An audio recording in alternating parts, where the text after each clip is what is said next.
500 west. You still have some pretty serious delays on US 89 heading north between 3000 north in Layton all the way up to the I-84 interchange. And anybody trying to get to the University of Utah, Foothill Drive heading north away from I-80, and also 500 south heading eastbound, all trying to get to Mario Kopecki Drive. They are backed up for miles. Aubrey. We do have a southbound crash in Orem on I-15 at 800 North. Backups going into American Fork. They're not huge, but you are going to slow down through that stretch from Orem and from American Fork into Orem. It looks like the right lane and the right shoulder are blocked there. Northbound I-15 slow over the point of the mountain into Draper, and then again at the south interchange as you head into Murray.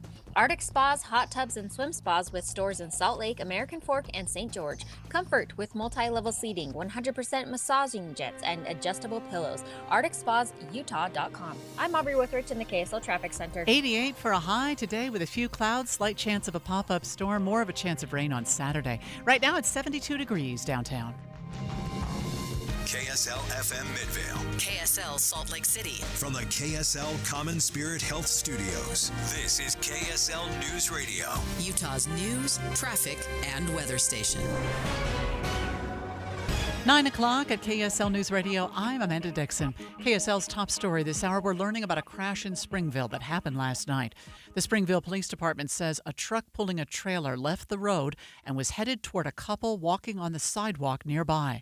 A man reportedly pushed his wife out of the way and took the entire impact of the truck. He died of his injuries at the hospital, but his wife is safe and unharmed. The driver was tested and arrested for driving under the influence.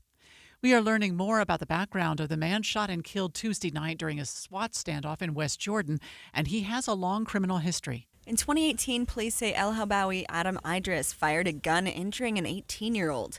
He could have served 15 years in prison, but was free by 2022 when he was convicted of felony possession of a dangerous weapon by a restricted person, a ruling that carries another up to 15 years in prison.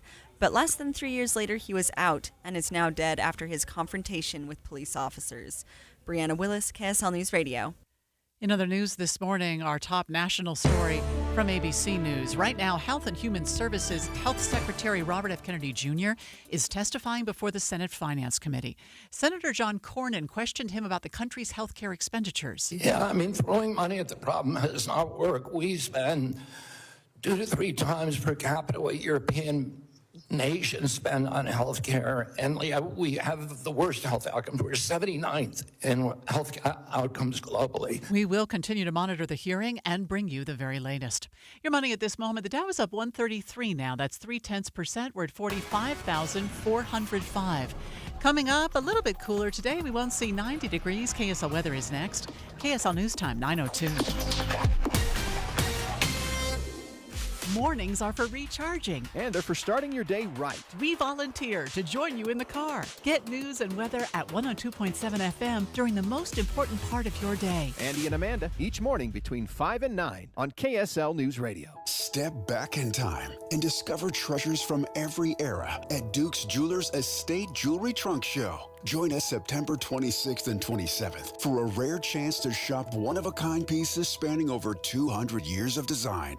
From the romantic curves of Victorian jewelry to the flowing artistry of Art Nouveau, the refined elegance of the Edwardian era, and the bold geometry of Art Deco, you'll find history's most iconic styles all in one place. Whether you're drawn to the playful charm of retro designs, the sleek lines of mid-century classics, or the nostalgic sparkle of modern vintage, there's something waiting to tell your story. But remember, this event happens just one weekend a year, and these pieces are truly one of a kind. When they're gone, they're gone. Don't miss the Estate Jewelry Trunk Show, September 26th and 27th at Duke's Jewelers Springville. Duke's Jewelers, where history, artistry, and elegance come together. At Intermountain Health, we believe life is a circle. May yours surround you with insight, a healthy perspective, trust, and reassurance. The belief that our differences aren't that different, and compassion just when you need it most. Life is a circle. May yours help you live the healthiest life possible. Intermountain Health. Alpine Home Medical, we bring Hi, I'm Jay Broadbent from Alpine Home Medical, and I'm humbled to win Utah's Best of State for 2025 for the 15th year in a row. After 28 years, we're all about you. Over 1,700 five-star Google reviews and a 4.8 customer satisfaction score to prove it. We'll keep working hard for you. I've spent this year advocating with lawmakers for better Medicare reimbursement, ensuring you always have the best access to medical supplies you need. From Idaho Falls to St. George, our 11 stores are your home for comfort. When you hear Alpine Home Medical, think of that best of state experience every single time. Visit us online at alpinehomemedical.com. That's alpinehomemedical.com. Alpine Home Medical, we bring wellness home. Mortgage questions don't always wait for business hours. And now, neither do we. The live and local mortgage experts at Golden West Credit Union are always available when you need them, day or night, weekends, and even holidays. Whether you're starting your home search or just need answers, expert help is just a call away. Call 801-786-8400 to talk with a real mortgage expert on your schedule. Golden West Credit Union, Equal Housing Lender, NMLS number 440574. We'll take care of you.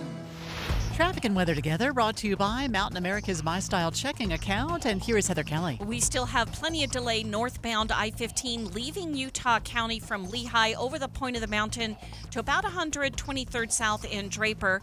Speeds improve for a little bit, but then as you move between Midvale and Murray northbound, you'll have very slow traffic, as well as southbound I-15 in that same stretch between Murray and Midvale. We also have a bit of slowing if you are on I-215 heading eastbound away from Redwood Road over the south interchange over toward the State Street exit. Haven't heard if there's a crash in that area, but that is a bit unusual this time of the morning. Now, the good news is the crashes we had on 7800 South in West Jordan and 5400 South in West Valley have cleared, and most of those delays have cleared out as well. Get ready for Battle at the Border, September 6th at Heritage Park in Garden City. Experience thrilling competition, live entertainment, and family fun. Don't miss the action. Mark your calendar now. Visit Scenic Idaho. Heather Kelly in the KSL Traffic Center. Today will be partly sunny with a 10% chance of showers. Highs will reach the upper 80s. Tomorrow, more of the same. Right now, it's 72 degrees. I'm Amanda Dixon from the KSL Common Spirit Health Studios. Listen online at kslnewsradio.com. We're Utah's news, traffic, and weather station. The all-new Inside Sources. Your inside access to the people and policies shaping Utah's future. Here are Greg Skordas and Holly Richardson on KSL News Radio. City and state leaders have been talking about the homeless problem and the homeless population for some time now. Homelessness increased by 18% last year. Within the last year, up to 4,500 Utahns are now experiencing homelessness. And I think, Holly, it's gotten to the point where our leaders have decided they need to do something about it. And they've decided that some time ago, but they're now planning to build a homeless campus with about 1,300 beds on Salt Lake City's east side. Some people are not particularly happy about it. West side. Excuse me. Salt okay. Lake City's west side. The northwest quadrant of Salt Lake City. 22nd west, 25th north. I'm not particularly familiar with that area, but we have someone who is in the studio with us that is. We do. We have KSL News Radio's Andy Cup. Tell us about that area. Where is it located? And yeah, so first off, there's been some confusion as to whether or not this is in Rose Park. There was a meeting last night that was in Rose Park, but this area is actually in probably the most rural area of Salt Lake City. Like, you might actually be surprised to realize this is part of the city itself. So this is an area just west of I-215, just north of the airport. Right. So there's one exit there. It's at I-215 and 2100 North. It's a really rural spot. There's been a lot of construction in the last several years to build several warehouses, distribution centers, but you've got some old school farms there. You've got a few homes. You have marshlands.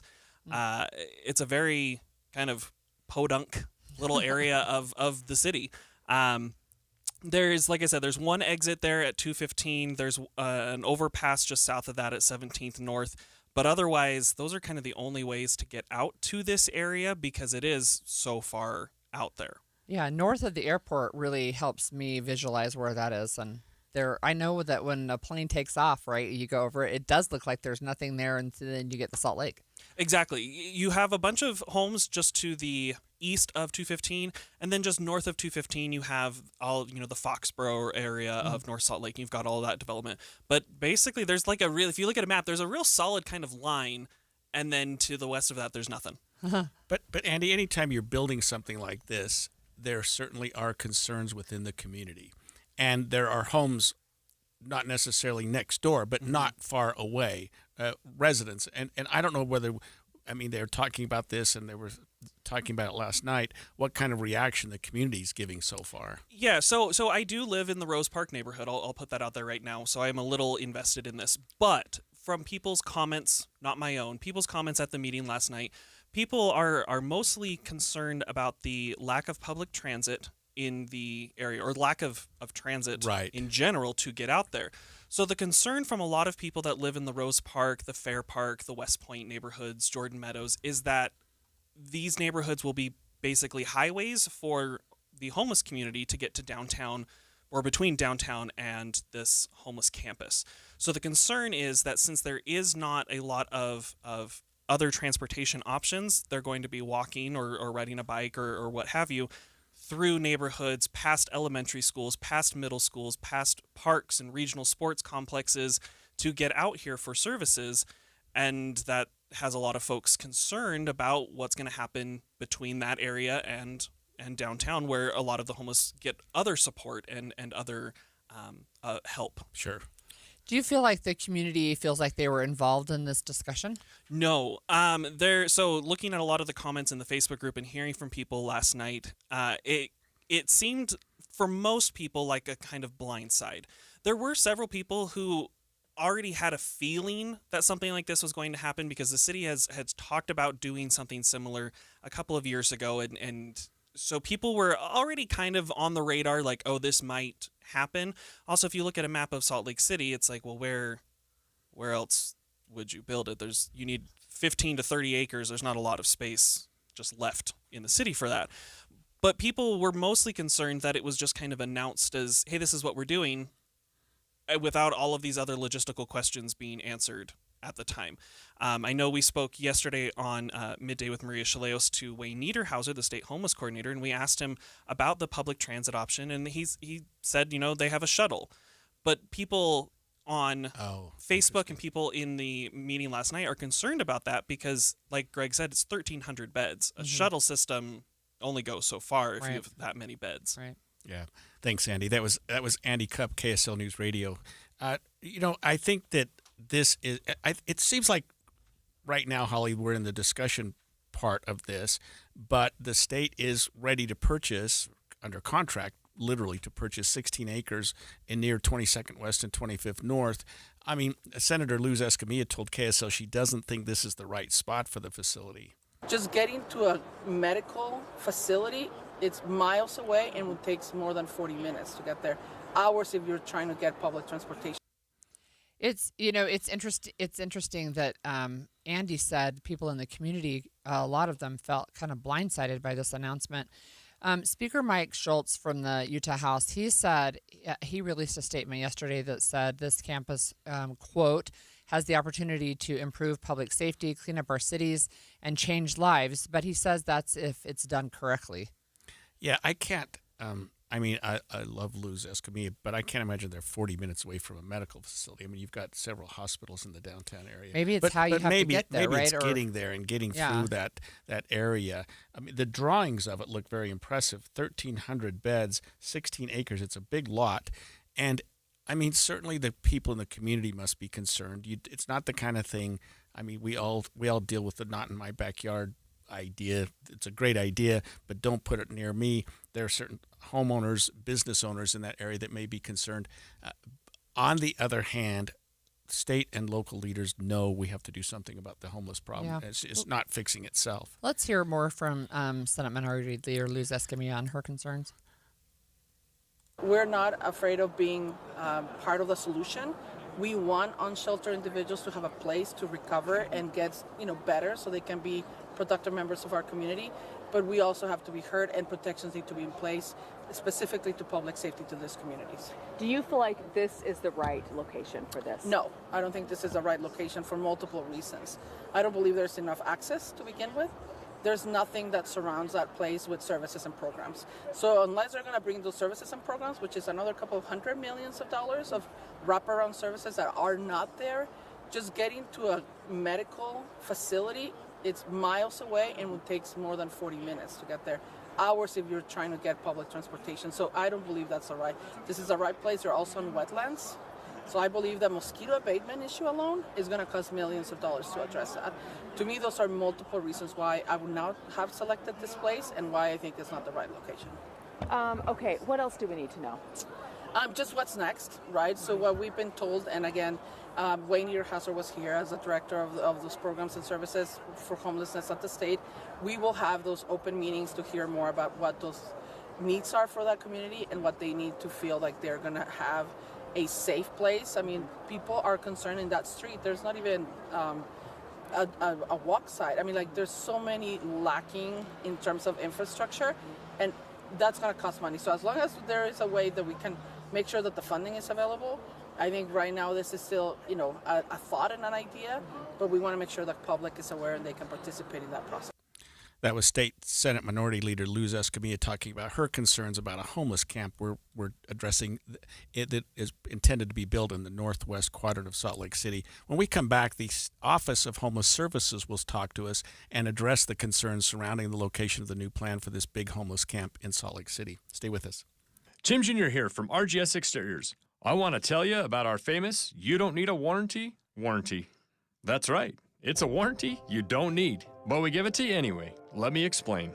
Most warranty problems for siding, gutters, and windows are caused by not installing stuff right in the first place. If you rush the work, cut corners, or use subpar materials, you're just begging for problems later. At RGS Exteriors, we don't tolerate careless workmanship. We slow down, focus on every detail, and use only the best materials. We prevent warranty work by doing the job right in the first place. That's why the 10-year everything guarantee we give you is also known as our "You Don't Need a Warranty" warranty. We absolutely will be there if you need to use it. But honestly, you probably will never have to. Done right the first time. That's the RGS way. For siding, gutters, and windows, call 801-280-3110 or visit us at rgsexteriors.com. Andy, my husband and I had Bedrock Quartz redo 3 bathrooms for us, 2 in the old house and 1 in the new house. And I loved working with them for so many reasons. One of which is that they're like a 4-generation family-owned business here in Utah that has been installing countertops and making beautiful kitchens and bathrooms for years and years. Well, at my house, I suffer from what's called paralysis of choice. When you've got something as wide-ranging with the different types of counters that they offer with quartz, quartzite, like I didn't even know what the difference between those things are. I'm going to need that kind of help when I go through the process. Oh, they have wonderful designers. Plus, when you go in their showrooms, it's super easy. At station number 1, you select your color and your material. Then you go to station number 2. And you pick out your backsplash, and then you go to number 3, and you select your faucets. It's so easy to do. They've got what's called employee pricing for everyone. This is the first time they've ever offered this. For the month of July through August, everyone gets the friends and family discount. They've got 9 locations near you from Layton to St. George, including a new one in Salt Lake City. BedrockQuartz.com. That's BedrockQuartz.com. Hey guys, it's Woodrow from Mint Medical Clinic. Are you struggling with ED? Well, you are not alone, and now there's a real solution that treats the root cause, not just the symptoms. Introducing our Trifecta approach, a breakthrough combination of acoustic wave therapy, hormone replacement, and cryotherapy, all designed to restore blood flow, boost performance, and rebalance your hormones. Whether it's ED or hormonal imbalance, if you're ready to reignite your love life, this treatment helps bring back your energy, your drive, and your confidence. And right now, when you call, you'll receive a free consultation, a blood flow ultrasound, and an intimacy gift. That's a $650 value. Absolutely free. And here's the bonus. The next 20 callers will also receive a 5-night stay at a luxury resort in Hawaii just for taking the first step. But you must call now. With 2 convenient locations in Layton and Sandy, help is closer than you think. Call 801-804-8000 now. That's 801-804-8000. Mint Medical Clinic. We'll get you back to mint condition. If you love to travel, Capital One has a rewards credit card that's perfect for you. With the Capital One Venture X card, you earn unlimited double miles on everything you buy. Plus, you get premium benefits at a collection of luxury hotels when you book on Capital One Travel. And with Venture X, you get access to over 1,000 airport lounges worldwide. Open up a world of travel possibilities with a Capital One Venture X card. What's in your wallet? Terms apply. Lounge access is subject to change. See CapitalOne.com for details. Progressive knows if you have to choose between everyday life and your boat, boat wins. What are you going to do? Take the boat out for a spin or go mail something? Boat wins! Are we cleaning the patio or taking the boat out fishing? Boat wins! Are we skipping that eye exam to go sailing? Boat wins! Rescheduling eye exams can be a nightmare. All right, fine. Eye exam, then boat. Yeah! With Progressive, you can bundle your boat with your home or auto and save with a discount and spend more time enjoying those savings on your boat. Progressive Casualty Insurance Company, affiliates, and other insurers. Not available in all states and situations. All in together now, we can make it better. Can we do it? We rope it up. Cause we know how to jump. Moving and eating better every day can help make you and your kids healthier. Search We Can online to find out more. A message from the Ad Council, HHS, and NIH's We Can program. Join Mike Stevens of Capital Wealth Advisors for Retire Right Radio, Saturdays at 5 a.m. and 9 p.m. That's Retire Right Radio with Mike Stevens, Saturdays at 5 a.m. and 9 p.m. Inside Sources. And we're following up on our discussion involving a homeless center. The state of Utah is set to acquire 16 acres in northwest Salt Lake City for a 1,300-bed homeless campus. This is pretty impressive, a pretty aggressive idea, Holly, if you think about it, but our leaders are doing what they can to address a problem that hasn't been addressed particularly well in the past. Yeah, there are, I think you could call it cautious optimism, right? But there are definitely concerns. And we just heard in our last segment from Senator Luz Escamilla, she said she was concerned about transportation, but she said she's also concerned about infrastructure that's out there in that area. Just getting to a medical facility, it's miles away and it takes more than 40 minutes to get there. Hours if you're trying to get public transportation. Yeah, it doesn't seem to be an area that is particularly accessible. For one thing, 215 doesn't have an exit too close to there. Andy described, when our guest in the last segment, that there was one not too far away, but it's not necessarily walking distance. Not that you'd be walking out of that area, but it's an area that, I don't know. There's also a huge, it looks like, recreational facility, parks and soccer fields and baseball fields, not too far away, just south and east of that. A lot of homeowners in the area that are probably concerned, some that claim they didn't know a lot about it. The state's already put some money down. From what we're reading, Holly, this is already under contract. Yeah, well, we have Wayne Niederhauser. He's former senator, and he's now the chief administrative officer of the Office of Homeless Services here to tell us the upside of what's going on and address some of those concerns. Thanks for joining us, Wayne. Hi, Holly. Hi, Greg. So first of all, can you just tell our listeners what this 1,300-bed campus would involve? Sure. Let me just give you a little bit of background quickly. Over the last couple of winters, we've been providing an additional 900 beds approximately every winter, temporary beds, which we've extended through the summer. So we know that we need at least 1,000 beds. We've been producing those temporarily over the last couple of years and need a year-round site. So it's important that we have these beds available, but we don't want them to be just beds. We want this to be a transformative experience for people on the campus, having the resources that they need, whether it's addiction, mental health, or other issues that people face. And the most difficult society problems end up in homelessness, and so we want to have those resources for folks. Safety is number one issue for us. We want people safe that are in campus, and we want the community around the campus to be safe. And so,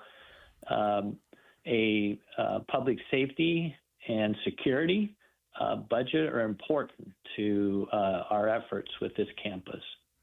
Wayne, are there models around the country of large cities that have built similar campuses? This is something, or a concept, that I'm not familiar with at all, and I'm just wondering if there are some studies or any other examples of facilities like this that have been set up and that are working. Yes. Probably the most famous one is in San Antonio, Haven of Hope. They have a campus. It works well. They accommodate 1,600 people on their campus and provide a lot of different services and pathways for people because everybody's situation is a little different.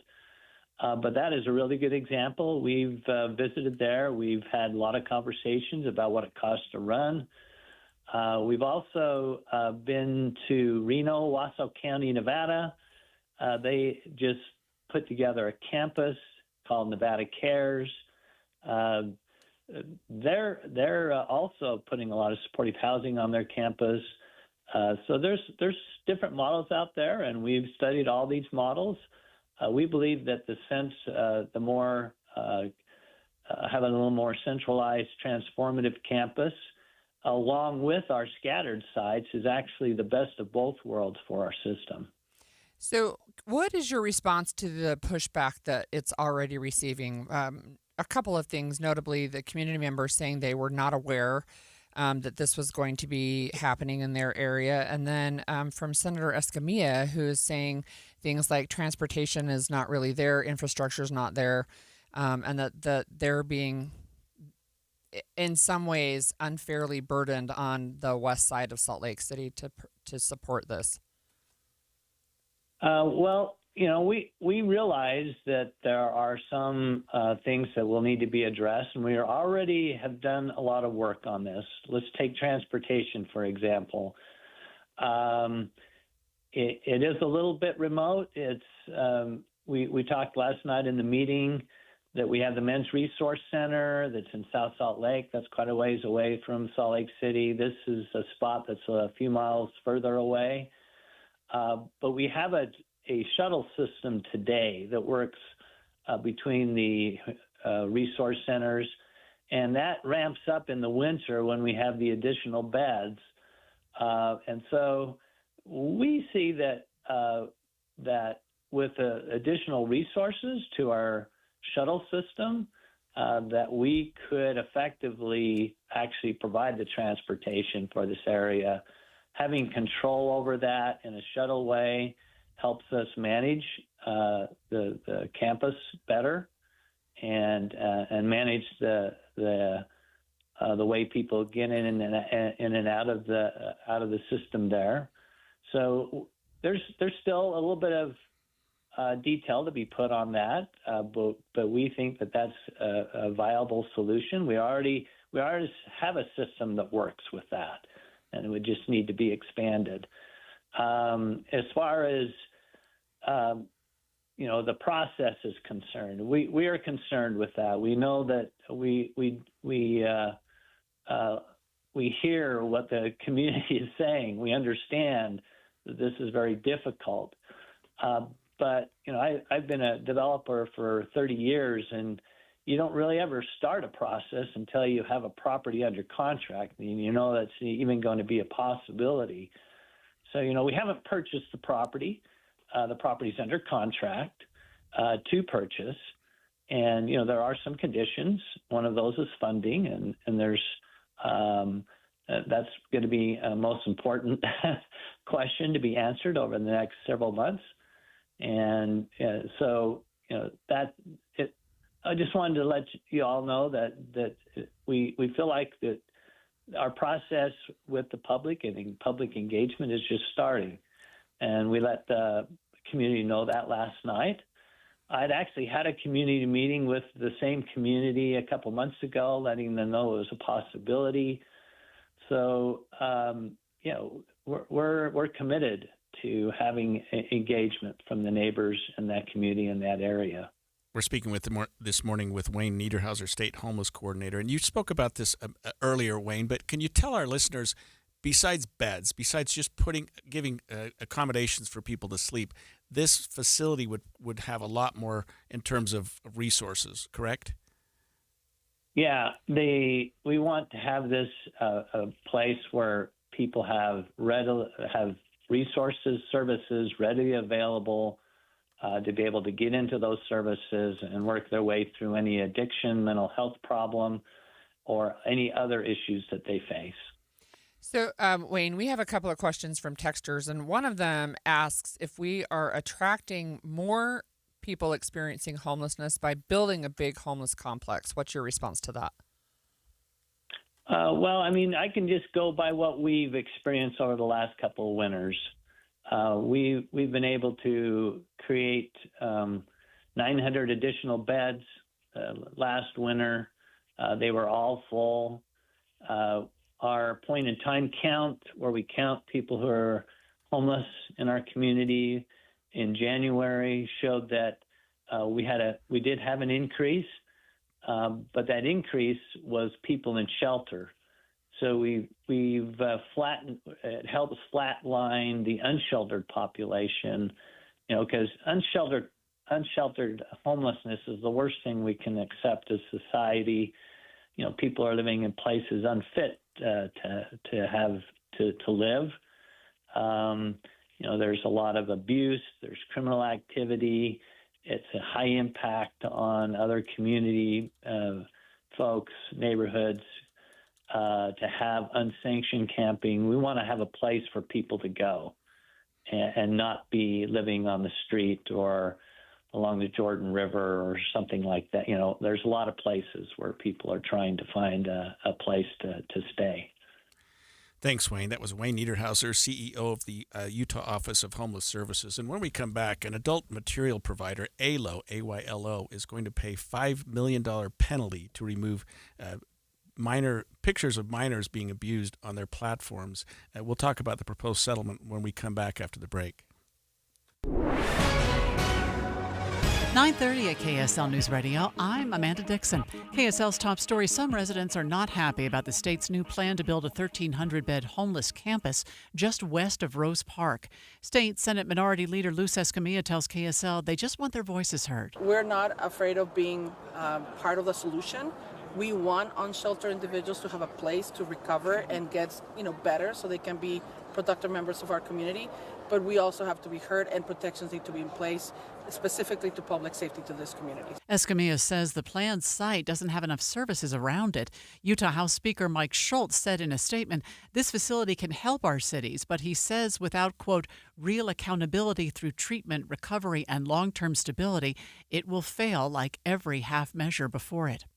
Salt Lake City leaders are considering offering no-interest loans to the 4 businesses that burned down on Main Street last month, though one business is not planning on reopening. The Salt Lake City Council is considering a couple different loan options to help Whitehorse, Whiskey Street, London Bell, and Los Tapatios rebuild, one of which could offer up to $1 million with no payments due for the first 2 years. Though the owner of Los Tapatios tells me they are not planning on reopening at this point. KSL.com reports Whitehorse is planning to reopen, which could happen by February. KSL News Radio's Adam Small reporting.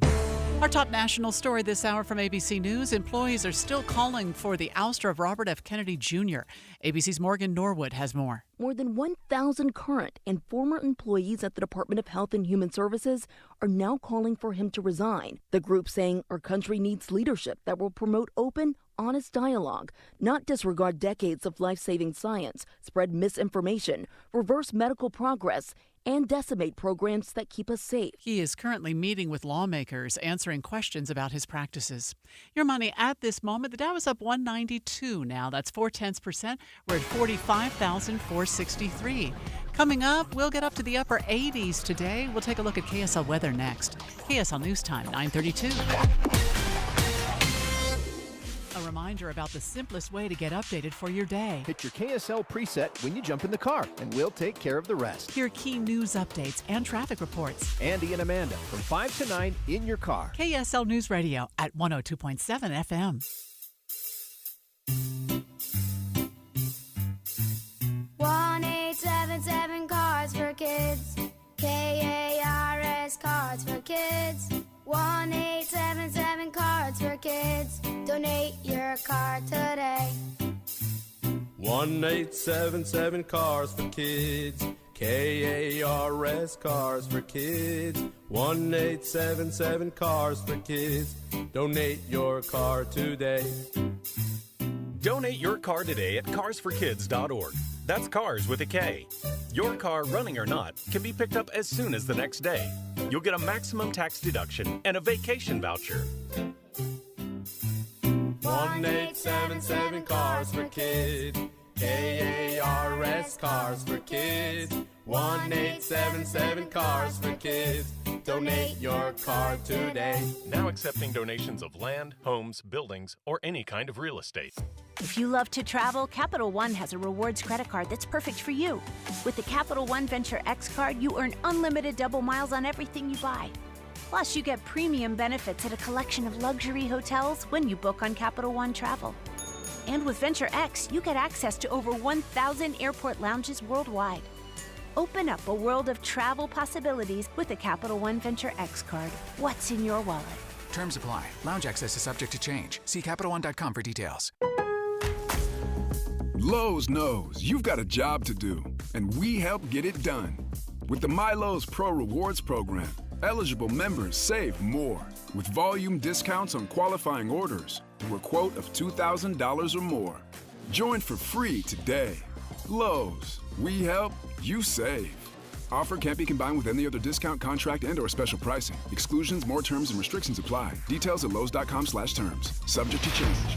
Traffic and weather together brought to you by Mountain America's My Style checking account. And here is Heather Kelly. We still have some slowdowns in Utah County. This is southbound I-15 as you approach Pioneer Crossing in American Fork, all the way down to the 1600 North exit in the Linden-Orem area. Now, originally we had a multi-vehicle crash at 800 North in Orem. That has cleared, but it looks like there may be a secondary crash behind it near 1600 North, or possibly debris. But all of a sudden, traffic is coming to a crawl and backing up quickly into American Fork. Northbound I-15, you also have a few brake lights remaining as you come over the point of the mountain and approach Bangerter Highway in Draper. The delays in Weber and Davis County have cleared out on both I-15 and US 89, and things look good finally coming out of Tooele County as well. Tax problems keeping you up at night? Get the IRS off your back. Let Utah tax attorney Jordan Wilcox stop IRS harassment now. Visit endtaxworry.com. That's endtaxworry.com. Heather Kelly in the KSL Traffic Center. Today will be partly sunny with a 10% chance of a shower, highs in the upper 80s. Tomorrow, more of the same. Right now, it's 73 degrees. I'm Amanda Dixon from the KSL Common Spirit Health Studios. Listen online at kslnewsradio.com. We're Utah's news, traffic, and weather station. The all-new Inside Sources. Your inside access to the people and policies shaping Utah's future. Here are Greg Skordas and Holly Richardson on KSL News Radio.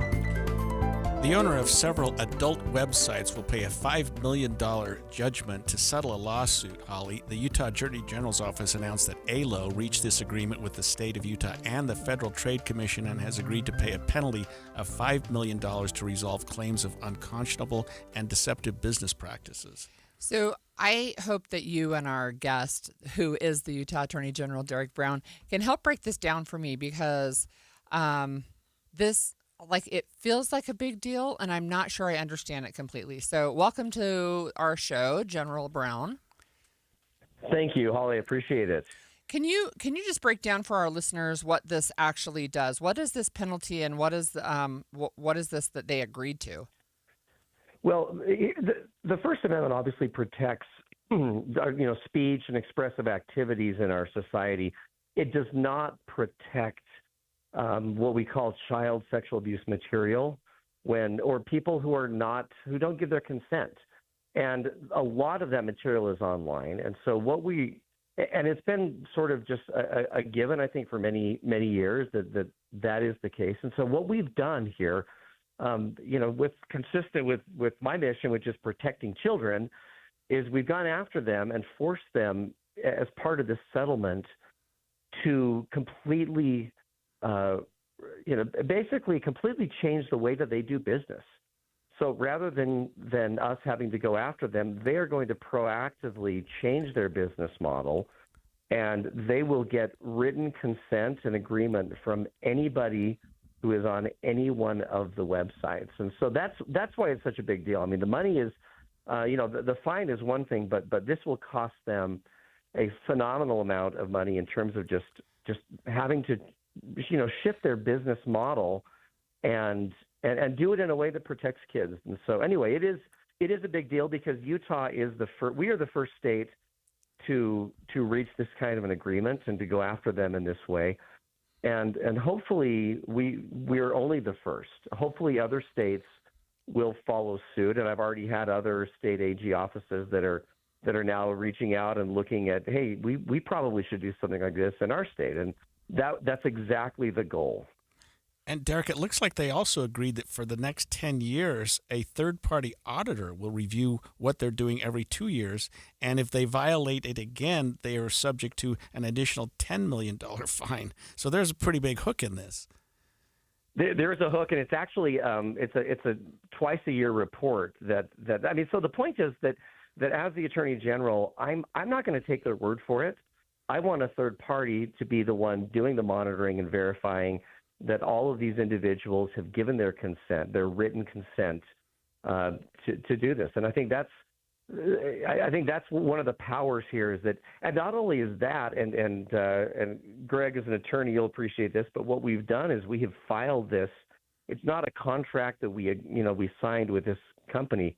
We filed a lawsuit, and we have a consent order. And the idea is if they don't do what they agreed to do, they'll pay up to $15 million in fines, and they're effectively violating a court order. And so that's why we have structured this settlement the way that we did. I mean, everything goes back to protecting kids. How do we best protect kids, and how do we best really set a shot across the bow here to an entire industry that is desperately in need of change and has been for many years. So help me understand, what is a consent order? What does that mean?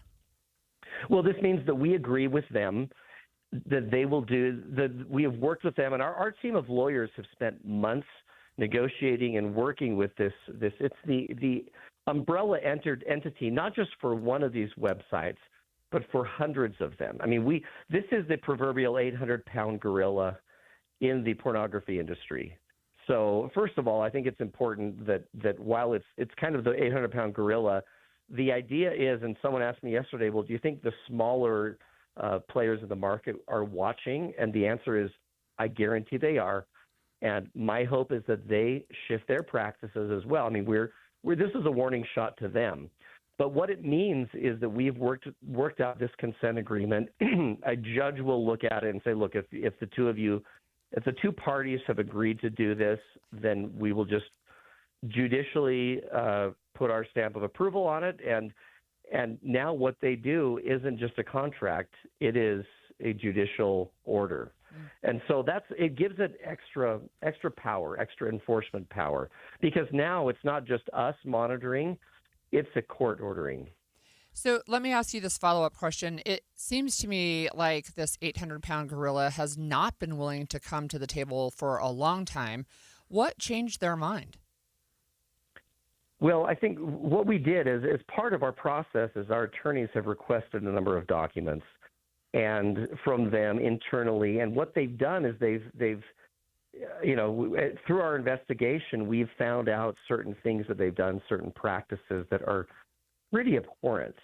And without getting into any details, I mean, there's things, in fact, that I probably couldn't even talk about, on radio, but we've confronted them with that and said, look, this is why you're going to change your practice. And we've got your number. We know what you're doing. And our hope really is that we can affect a change, not just here in Utah and just for people in Utah, but this is not an industry-wide problem. And when America does something and we force change here in America, this will change things across the world. So this is really the first of its kind. And I think that years from now, when this industry, when everyone operates in a different way that protects kids, I think they'll look back to this moment and say this was the thing that started it. Thanks for joining us this morning. That was Utah Attorney General Derek Brown. And I'll have to say this, Holly, just from my own experience, this is a huge thing. This is a very, very good thing. And I have seen from my practice, both as a prosecutor in sex crimes and as a defense attorney, the harm that these materials cause, not just to the viewers, because people get it's almost like a drug. People Yeah. get hooked into this. Yeah. But you have to think about who's on the other end of this. That's Who's right. the victim, the people that are being victimized. I mean, some people tell me, hey, just looking at some material, how is that a Doesn't crime? hurt anybody. Who's Yeah. hurt? But someone had to be the part of creating that material. And so this is a huge thing. And I think that, I'm glad Utah's doing it. It sounds like from what Attorney General Brown just said, it's other states may be jumping in. So you think $5 million for Utah, well, what's that going to mean nationally? We could be talking about hundreds of millions of dollars. And you absolutely have to get a handle on this. The internet blasted adult material in ways that we never thought possible. You used to have adult bookstores, and you had areas you could go and you couldn't go. And people could stay outside the stores and take down license plate numbers and stuff. Now there's none of that. No public shaming. So part of the genie's out of the bottle. But we're doing some things about it in Utah, and thanks for the attorney generals and the work that they're doing here in Utah. Yeah, and also the Federal Trade Commission and the Utah Department of Commerce, they were all involved in this. Exactly. All right, so if you remember last month, I think a fire destroyed 4 downtown businesses, very popular ones. So the Salt Lake City Council is now talking about $1 million interest-free loans to help them rebuild. That's coming up next, and we're streaming live at KSLNewsRadio.com and on the app for KSL News Radio, which is sponsored by At Your Service Pros. There's a photo my wife took of me, sitting crisscross on the floor playing Legos with my boys. Might not sound like much, but back in 2020, I couldn't get down there without pain, let alone enjoy it. After 16 weeks on soda and 82 pounds gone, that picture means everything. It's proof that I'm not just present in my kid's life, but I'm active, engaged, and I'm healthy. Soda didn't just give me a plan. It gave me a partner, a personal nutritionist who helped me every step. Through grocery store trips, family vacations, late night cravings, you name it. If you're a parent who wants to be there, not just someday, but right now, go to sodaweightloss.com. Click the Request a Nutritionist callback. That's sodaweightloss.com. SOTA stands for state of the art. sodaweightloss.com. Soda is, say it with me, state of the art. KSL offers the best daily newsletter in the state. It's the 3 things you need to know. Every weekday, we deliver quality and relevant content to your inbox. No ads, no spam, just the 3 things you need to know to be informed about the world around you. Subscribe today. Visit KSLNewsRadio.com or text the word inbox to 57500. That's inbox to 57500. September means it's time for Any Hour Services free furnace sale.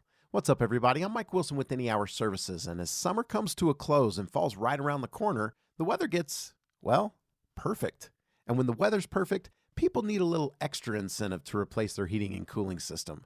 That's where Any Hour Services free furnace sale comes in. For the month of September, when you have Any Hour Services install a new air conditioner, we'll give you a new furnace for just the cost to install it. About $400. The furnace is free, you just pay the labor. And there's no catch. There's no raising the price on the air conditioner first. There's no making you buy the most expensive air conditioner to qualify. There's none of that. There's just a desire to keep our technicians working while the weather's mild and a genuine appreciation of you for helping us keep them busy. So if you've been thinking about replacing your old furnace and air conditioner and want to know exactly how much you can save during our free furnace sale, call Any Hour Services today and schedule a free estimate. Google Any Hour Services or schedule online at anyhourservices.com. No one helps more homeowners than Any Hour Services. So my mother is thinking of switching from Verizon to Pure Talk, but she's worried the deal sounds too good to be true. Michael, she said, how can those Pure Talk people offer me the same basic service as Verizon for so much less money? I said, Mom, go ask Google how much Verizon spends on advertising and promotion. A few seconds later, my mother said, oh my goodness, $12 billion a year? That must be a typo. I'll tell you what I told my mom. It's not a typo. Verizon spends $12 billion a year on advertising and promotion, and their customers are paying for it.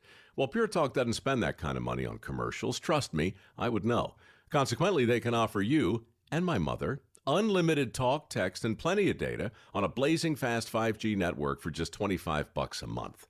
Dial pound 250 and say the words Mike Rowe, and you'll get an additional 50% off your first month. That's pound 250 Mike Rowe. Pure Talk. Everything you need and nothing you don't. Jeff Kaplan. When I was a kid, my parents got me a subscription to Newsweek magazine. I would devour every page into the night. And to this day, I sit on my iPad looking for stories for my minute of news, flesh out our coverage, and I get to share the news with you. Jeff Kaplan's Afternoon News, 3 to 7 on KSL News Radio. Hey, Ryan, you remember that trip we took in our tent trailer down to Southern California? Oh, that was the best. Making memories with Paris RV. Hook up to the 2025 Forest River Rockwood 16 OTG for only $9,195 or $148 per month, 0 down. Or the 2025 Highland Ridge Open Range 177 BH for only $14,995 or $171 per month, 0 down. Or the 2026 Coachman RV Catalina Summit Series 7 134 BHX for only $14,995 or $171 per month, 0 down. Take your family out RVing with Paris RV. Paris RV is your locally owned, family-run RV dealership. We strive hard to find the very best RVs for the price. With 4 locations, over 1,000 RVs in stock, 42 service bays, and 4 super parts stores. We're sure to help take your family on the best RV vacation. Check out our perfect family bunkhouse trailer, the 26BH, that sleeps 9 for $19,995 or $227 a month, 0 down. Life is short. Enjoy it. North Murray, South Murray, Payson, and Pocatello. ParisRV.com. My savings are gone. Okay, where were they last? Here, right before I spent them on that vacation to Aruba. Weird. Not weird. Not saving now means no money later. For free ways to save, go to feedthepig.org. This message brought to you by the American Institute of CPAs and the Ad Council. And expanded Inside Sources.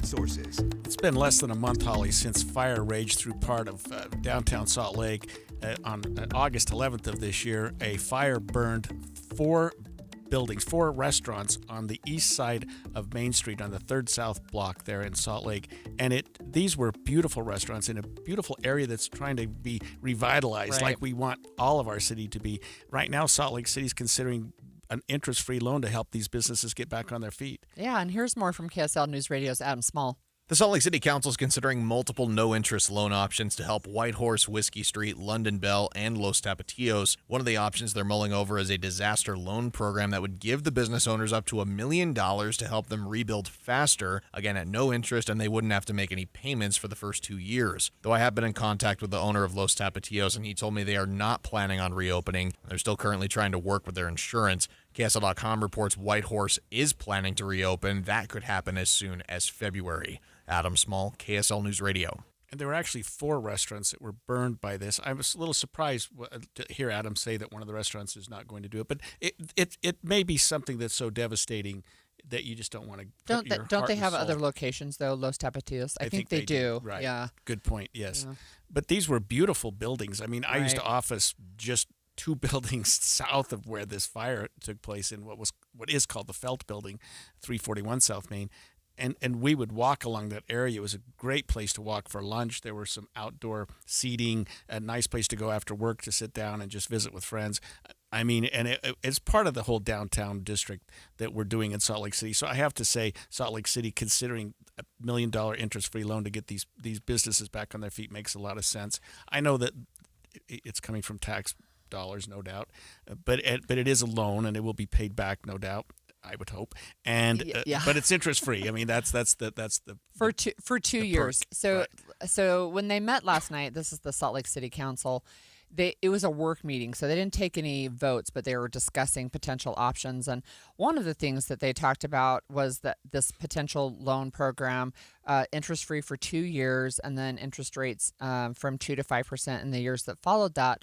But they also talked about using the city's emergency loan program from the general fund potentially. And they talked about using $80,000 from the general fund, which would be allocated towards installing new barriers outside the damaged businesses so that you've got a safe pedestrian walkway for that area. And replace the current sidewalk closure that many people have ignored, the city says. Right. And if you recall, it burned 4 businesses there on Main Street. Jason LeCates from the Bourbon Group, the owners of Whiskey Street, spoke about the tragedy shortly after it occurred in August. Built these with blood, sweat, and tears, built Whiskey Street with our bare hands. So it's sad to see these go. We're thankful for what the firefighters did. I mean, they saved the other surrounding businesses. 3 of them were injured.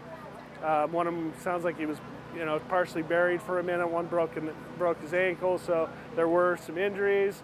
Thankfully, nothing super serious. It was the fire started so smallly, we were able to get everyone out safely, so no one was hurt. So it's just a matter of the loss of the buildings, and then see what we can do to minimize this impact on our employees. Their income just came to a screeching halt. So our concern right now is reaching out to our staff and then beginning the process to rebuild. I don't know if we can rebuild. I don't know. At this point, we don't know if the buildings need to be demolished. Hopefully not. They're 100-year-old buildings. Hopefully they can be saved, but at this point, we don't know. I have a friend who just texted me who is a chef, and he said losing a restaurant to fire is the hardest thing he has ever had to go through, and it's not easy to recover from, and he says he'd be surprised if they reopen at all.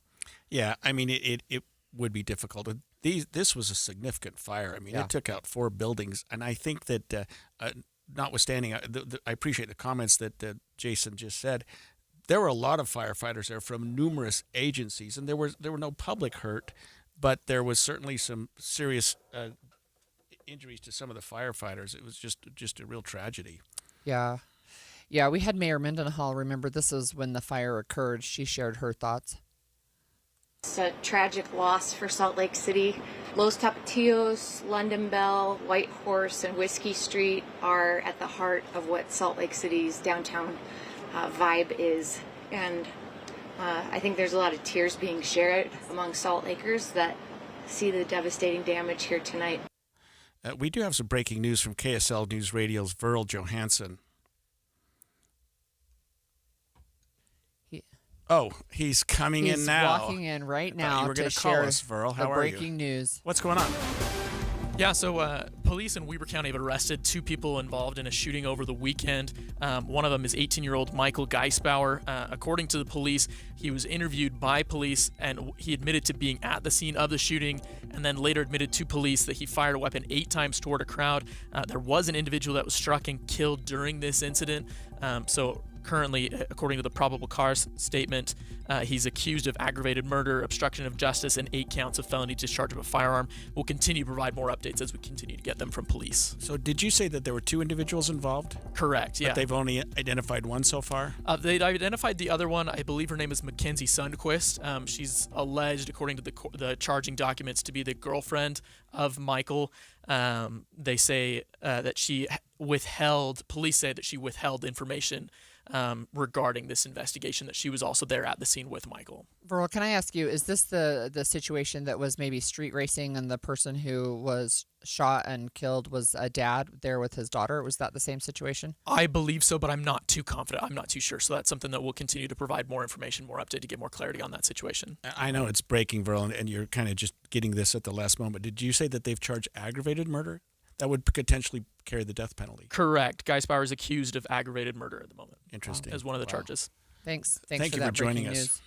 Yeah, I might look that up during the next break and see exactly what happened on that. But that's we'll continue to follow that. I remember that was a real tragedy. Back to what we were talking about here, this rebuilding of the Whiskey Street area, Bourbon Street, some of the bars and restaurants there. You mentioned someone that you're familiar with said after a fire it's hard to rebuild. I can't imagine that that's not true. I mean, I'm sure it is. Right. Maybe another entity will come in, but I'll just tell you this, just from my own experience going into those areas for lunch during the day, someone had done some incredible infrastructure. Yeah, the woodworking was just off the charts. I don't remember which of the businesses it was, but they had this indoor bar that just was, I don't know, it looked like a work of art, something you'd find in a museum almost. So when we heard from Jason just a little bit ago, he talked about the employees there, and if you remember, they did a community fundraiser, and they were able to raise about $500,000 for those employees. And I haven't heard a follow-up yet on how many of them are still either looking for work, but this is going to be a multi-month process at the shortest, right? And so that's another issue to consider, is you had people who lost their livelihoods who have to find something else. And even if they're able to reopen, I think Whiskey Street said as early as February, that's it's almost 6 months away. Yeah. We're talking about Salt Lake City considering a new disaster loan program that would provide up to $1 million to owners of the 4 affected businesses to help them rebuild. These are the businesses on the 3rd South Block of Main Street that were devastated by that fire that occurred just 3 or 4 weeks ago. Yeah. One of the other things that the Salt Lake City Council is considering is $100,000 transferred to a rental assistance program that would help employees who are displaced by the fire, who live in Salt Lake City and have a combined household income that's 80% of the area's median income. Anyway, people who are struggling financially who did work there might be some additional money from the city. And we heard right after it occurred, with respect to those individuals, the employees from those 4 businesses, that there were some other restaurants and bars and facilities in the area and around the greater Salt Lake area that were saying, "Hey, come work for us. We'll pick up the slack." But they can't absorb all of them. Of course, right? Yes, but there were some people that were picking up the slack, and Salt Lake City's doing the same thing. Beautiful part of the city. I hope they rebuild it. I hope that somebody comes in and wants to set up some more restaurants in those areas. Yeah, that's right. We'll follow that story as well. When we come back, the Trump administration. This is wild, and if you've seen the footage of it, it's just something out of a movie. But the Trump administration ordered a strike on a suspected drug boat in international waters, killing all on board. Pete Hegseth says this is just the beginning.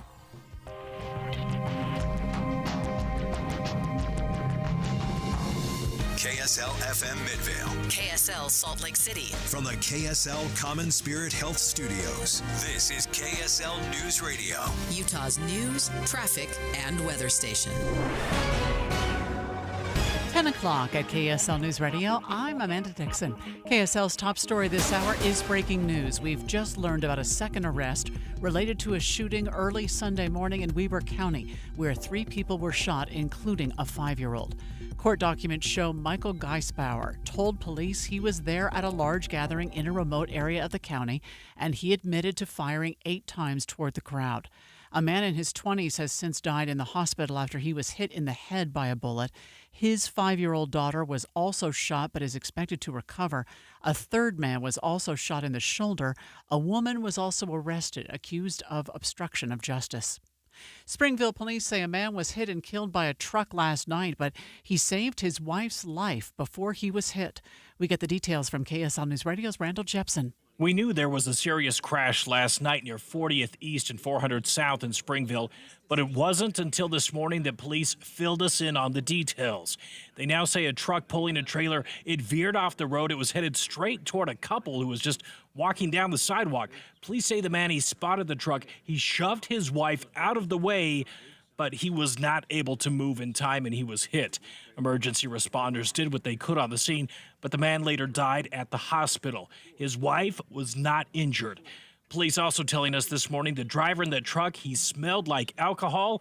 He was arrested for suspicion of DUI and vehicular homicide. Randall Jepson, KSL News Radio. Our top national story this hour from ABC News. U.S. Health Secretary Robert F. Kennedy Jr. is being questioned by a congressional committee this morning. They are asking about the turmoil at federal health agencies and about his plans to change multiple policies at the CDC. Your money at this moment, the Dow is up 211 points. That's 0.5%. We're at 45,484. Coming up, temperatures in the 80s and a chance for rain this weekend. KSL weather is next. KSL News Time, 10:02.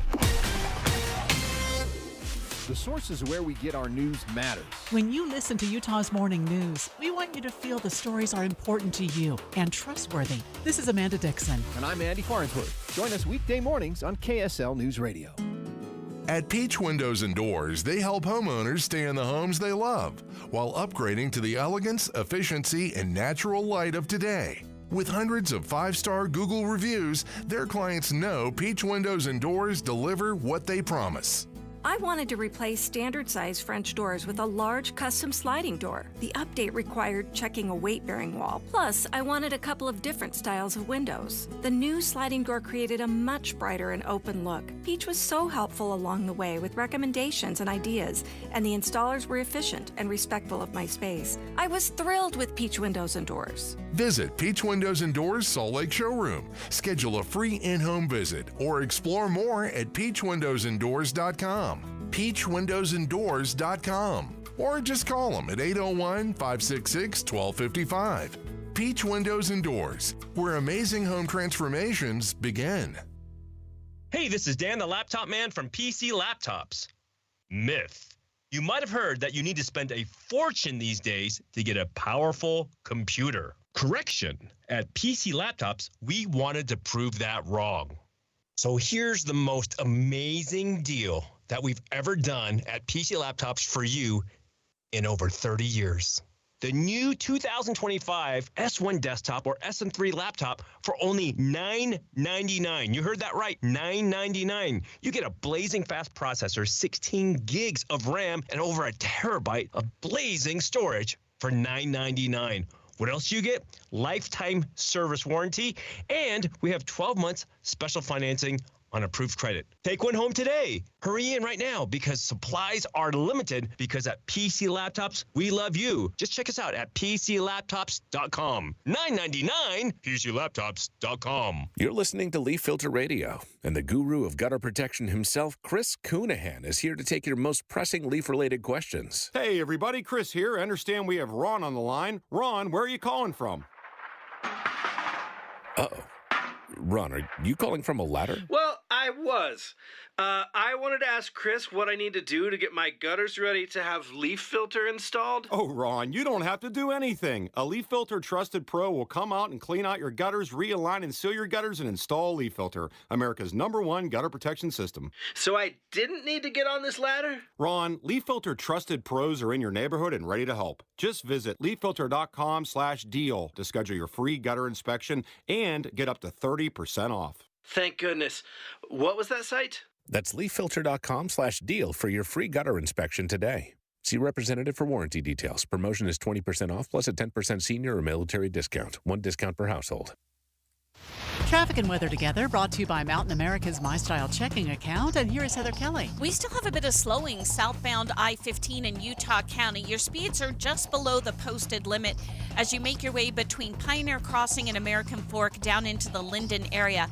Now, I've never seen any crashes in this area, but there is a bit of a backup for people trying to exit at Pleasant Grove Boulevard. That is backed up onto main flow, so that could be part of the reason for a little bit of this delay. There's also a crash still being cleaned up on I-215. This is eastbound near Union Park Avenue in Murray. It's over on the right shoulder. When you need the financial products and services for every stage of life, Cyprus Credit Union is there for whatever the future holds. Visit cypruscu.com today. Heather Kelly in the KSL Traffic Center. We should see a high of 88 degrees today, pretty much a repeat on Friday. We do have a 40% chance of pop-up storms on Saturday. Right now, it's cloudy and 79 degrees. I'm Amanda Dixon from the KSL Common Spirit Health Studios. Listen online at kslnewsradio.com. We're Utah's news, traffic, and weather station. The all-new Inside Sources. Inside Sources. Your inside access to the people and policies shaping Utah's future. Here are Greg Skordas and Holly Richardson on KSL News Radio. We're hearing and seeing that a boat coming from Venezuela was struck by a missile while trying to transport apparently a large quantity of drugs. According to the White House, the strike killed all 11 people on board and raises some question about the due process and resurgence of the war on drugs. It is really like an image from a movie, right? So what they've released, unclassified information, is literally the boat exploding, going up in the air, splashing down in the water. The boat's destroyed. Everybody on board was killed. And ABC's senior national policy reporter Ann Flaherty has more on that story. Historically, we've seen law enforcement go after these drug cartels. This is largely seen as a law enforcement operation.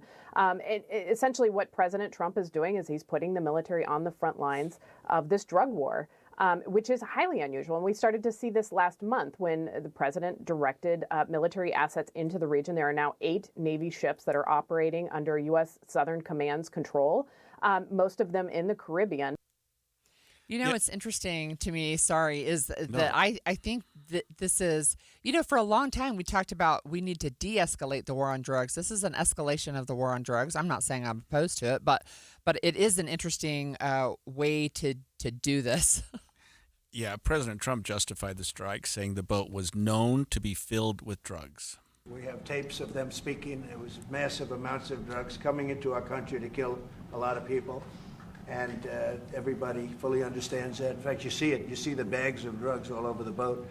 And they were hit. Obviously, they won't be doing it again. And I think a lot of other people won't be doing it again when they watch that tape. So I'm interested in hearing from our listeners if you think that the U.S. government was justified in taking out this boat.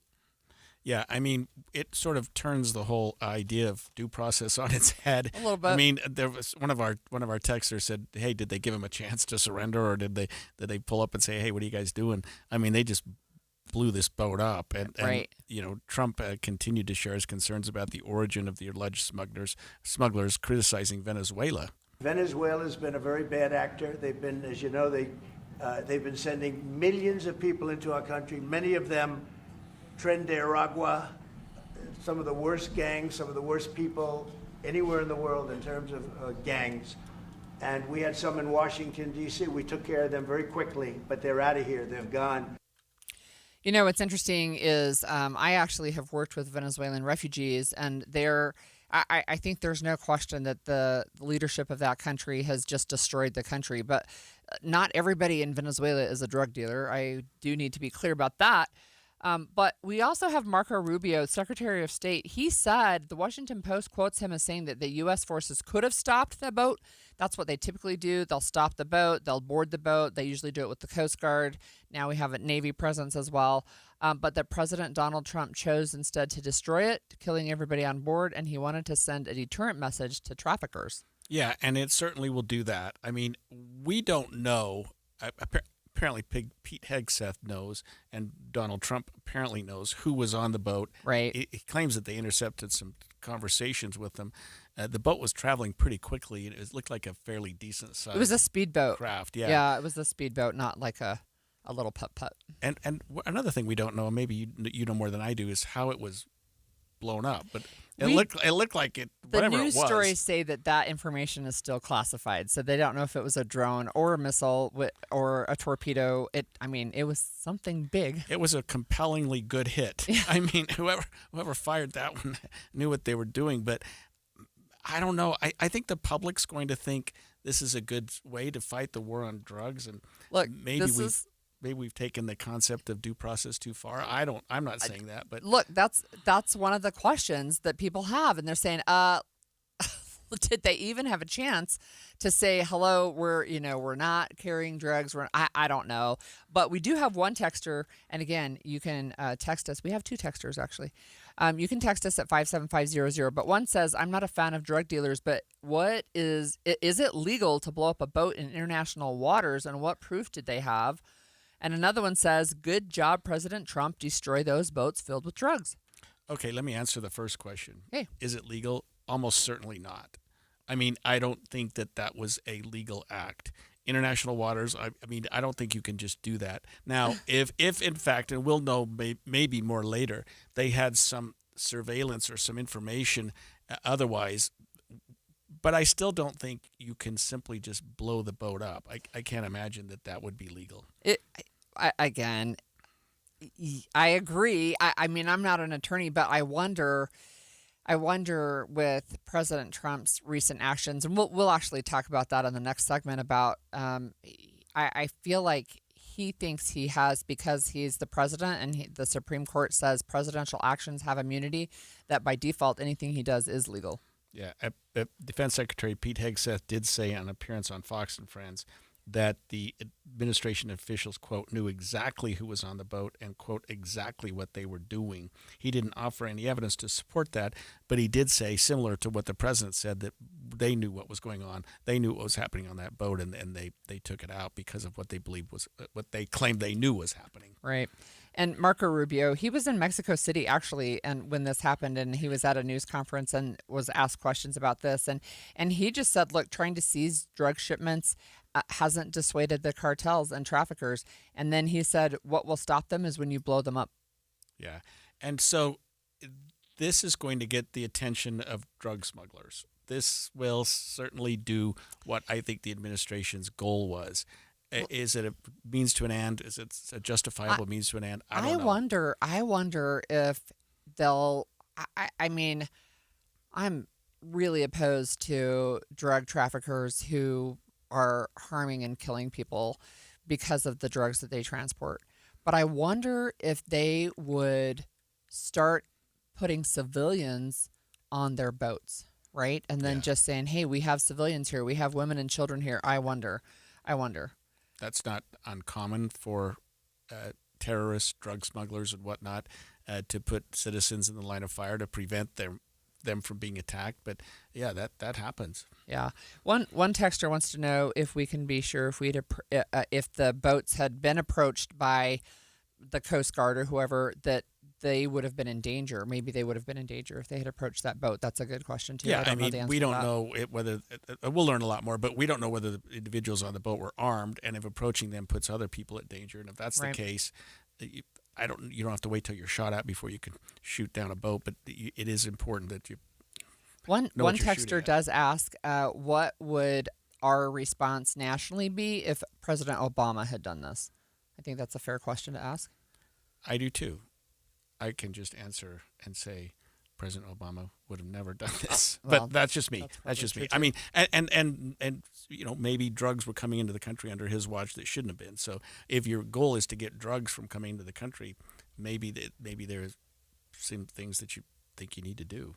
I don't know. I'm not trying to justify it. I'm just saying that there was certainly a goal behind it. Well, as we mentioned, we've had several recent decisions by federal courts that have overruled President Trump's actions, including his placing of tariffs on other countries, deportations, and freezing funds for Harvard. He's appealing to the U.S. Supreme Court, and we'll talk about that when we come up after the break. We're streaming live on KSLNewsRadio.com and on the app for KSL News Radio, sponsored by At Your Service Pros. Be advised, this is your opportunity to save up to 40 to 80% on a hot tub or swim spa this weekend only, Friday through Sunday, Mountain America Expo Center, Sandy. Be advised, this is your opportunity to save up to 40 to 80% on a hot tub or swim spa this weekend only, Friday through Sunday, Mountain America Expo Center, Sandy. 18-month interest-free financing. Our factories have demanded we sell 1,000 hot tubs and swim spas this weekend. Mountain America Expo Center, Sandy. Huge factory incentives, factory rebates, this weekend only. Mountain America Expo Center, Sandy. We can remove your old hot tub. Free delivery of your new hot tub. Hot tub starting at $2,999. Mountain America Expo Center, Sandy. Free delivery of your new hot tub. Just relax and enjoy. Mountain America Expo Center, Sandy.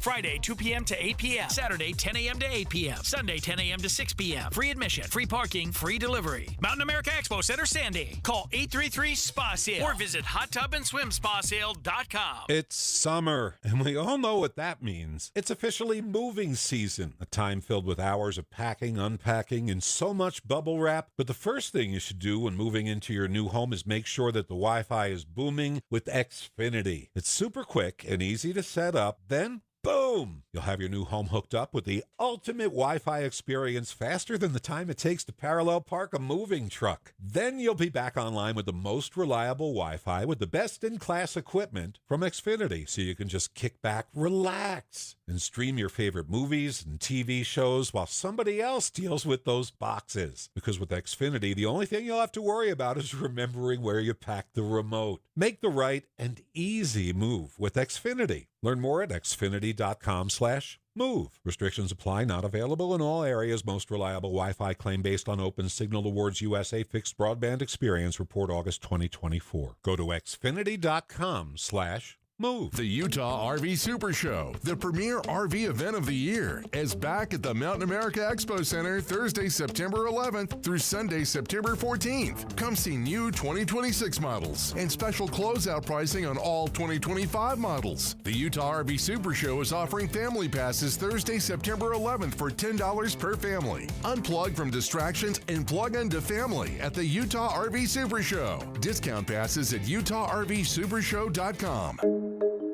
When it comes to vaping, the truth can get clouded. So let's make it clear.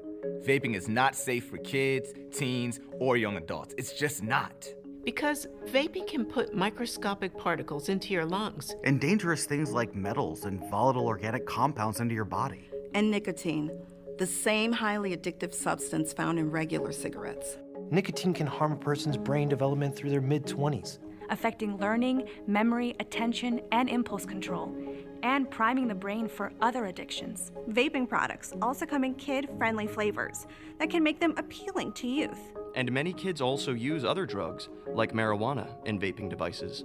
With appealing flavors, high nicotine levels, and lots of promotion on social media, many kids think vaping is harmless, but it's not. So talk to your kids about the risks of vaping, because when you talk, they hear you. For more information, visit underagedrinking.samhsa.gov. So my mother is thinking of switching from Verizon to Pure Talk, but she's worried the deal sounds too good to be true. Michael, she said, how can those Pure Talk people offer me the same basic service as Verizon for so much less money? I said, Mom, go ask Google how much Verizon spends on advertising and promotion. A few seconds later, my mother said, oh my goodness, $12 billion a year? That must be a typo. I'll tell you what I told my mom. It's not a typo. Verizon spends $12 billion a year on advertising and promotion, and their customers are paying for it. Well, Pure Talk doesn't spend that kind of money on commercials. Trust me, I would know. Consequently, they can offer you and my mother unlimited talk, text, and plenty of data on a blazing fast 5G network for just $25 a month. Dial pound 250 and say the words Mike Rowe, and you'll get an additional 50% off your first month. That's pound 250 Mike Rowe. Pure Talk, everything you need and nothing you don't. The murder of two men forces their families to wrestle with impossible questions. Who is forgiveness for? Does everyone deserve a second chance? Follow Season 2 of The Letter, Ripple Effect, at theletterpodcast.com or wherever you get your podcasts. Any Hour Services free furnace sale is going on right now. If you haven't scheduled your free estimate yet, what are you waiting for? Call Any Hour Services today or schedule online at anyhourservices.com. The average text takes your eyes off the road for about 5 seconds. At highway speeds, that's enough time to travel the length of a football field. Stop texts, stopwrecks.org. Brought to you by the National Highway Traffic Safety Administration and the Ad Council. And expanded Inside Sources. Inside Sources. One of the things that we talk about with the three different branches of government is that there are supposed to be checks and balances. And right now what we have is a judiciary that is checking President Trump's power and some of what he has said he has the ability to do. And one of the things that's making the news right now is that he has been checked on his ability to impose tariffs. Now, his response is to say that the U.S. would suffer greatly if it had to unwind these tariffs that have been placed. But he is appealing to the U.S. Supreme Court about that. But he also says that many of those tariffs are focused on bringing manufacturing back to the United States. And we have ABC's Nicole D'Antonio to tell us more about that. Manufacturing activity in the U.S. shrank for the sixth straight month in July. Now, Trump says his tariffs in the long term will bring back American manufacturing. But there's an ongoing battle over whether the tariffs are even legal. Trump last night asked the Supreme Court to hear his appeal of a federal court ruling last week that said Trump overstepped his authority when he imposed the tariffs. So there's always this issue, and Biden suffered the same thing when he tried to unilaterally do away with student loans, and Right. and he was brought to the table by the courts and was told not once but twice, you've overstepped your authority here. This is something that Congress needs to do. So this isn't something that's not bipartisan. Trump has issued these tariffs and did so by way of an executive order. Lawsuit was brought saying, no, this is something you can't just do yourself. And when you talk about things like student loan forgiveness or tariffs with other countries, you do, according to these lawsuits, have to bring Congress into the equation. They were not brought in, and I think it was the Ninth Circuit decided that he had overstepped his boundaries, and that's now been shut down. Now, the Supreme Court will take a look at that and decide whether or not the Court of Appeals was correct. And the Supreme Court, as we know, is favorable right now to Trump. They have a 6-3 majority of conservatives. That doesn't mean that they're going to overturn this, but the tariffs have been a problem for however you want to look at it. They've certainly been controversial.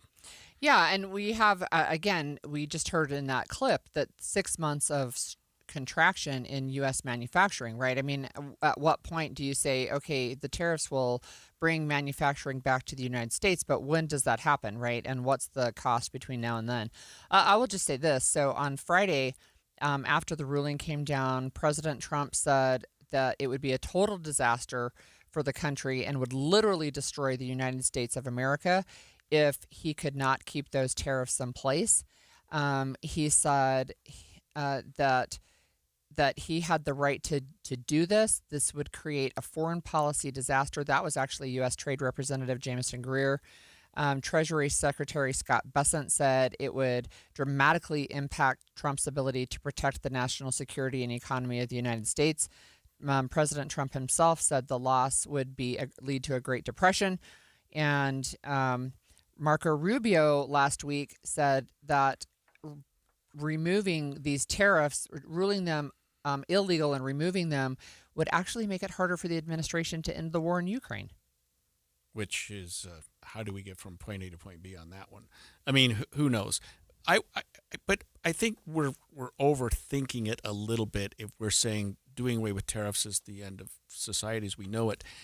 What they're saying, what the court said, as I understand it, is that there's a way to do it. Same with student loan forgiveness. You just have to do it the right way. You have to at least the process matters. The process matters, and maybe Congress will step up and say, you know what, these tariffs make sense. Let's pass a law, and he certainly got Congress.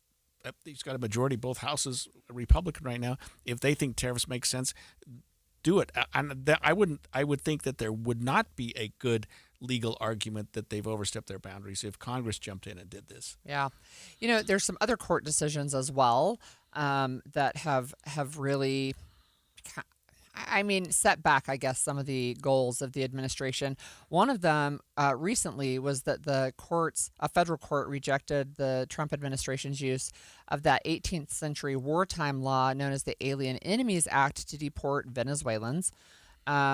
And it was not the only one actually with deportation, but that was one recently again where they said you can't use that. Yeah, and what the administration had done in that case was indicated that maybe in some respects we are at war with Venezuela, and that gives him authority through his executive orders to deport and to get people out of this country without going through the usual process that we had. The courts are dialing that back, saying no. You can't use that as a basis to do these deportations without a hearing. Right. So one of the things that's interesting is this was a decision from the Fifth Circuit Court of Appeals, which many people consider to be one of the more conservative circuits in the country.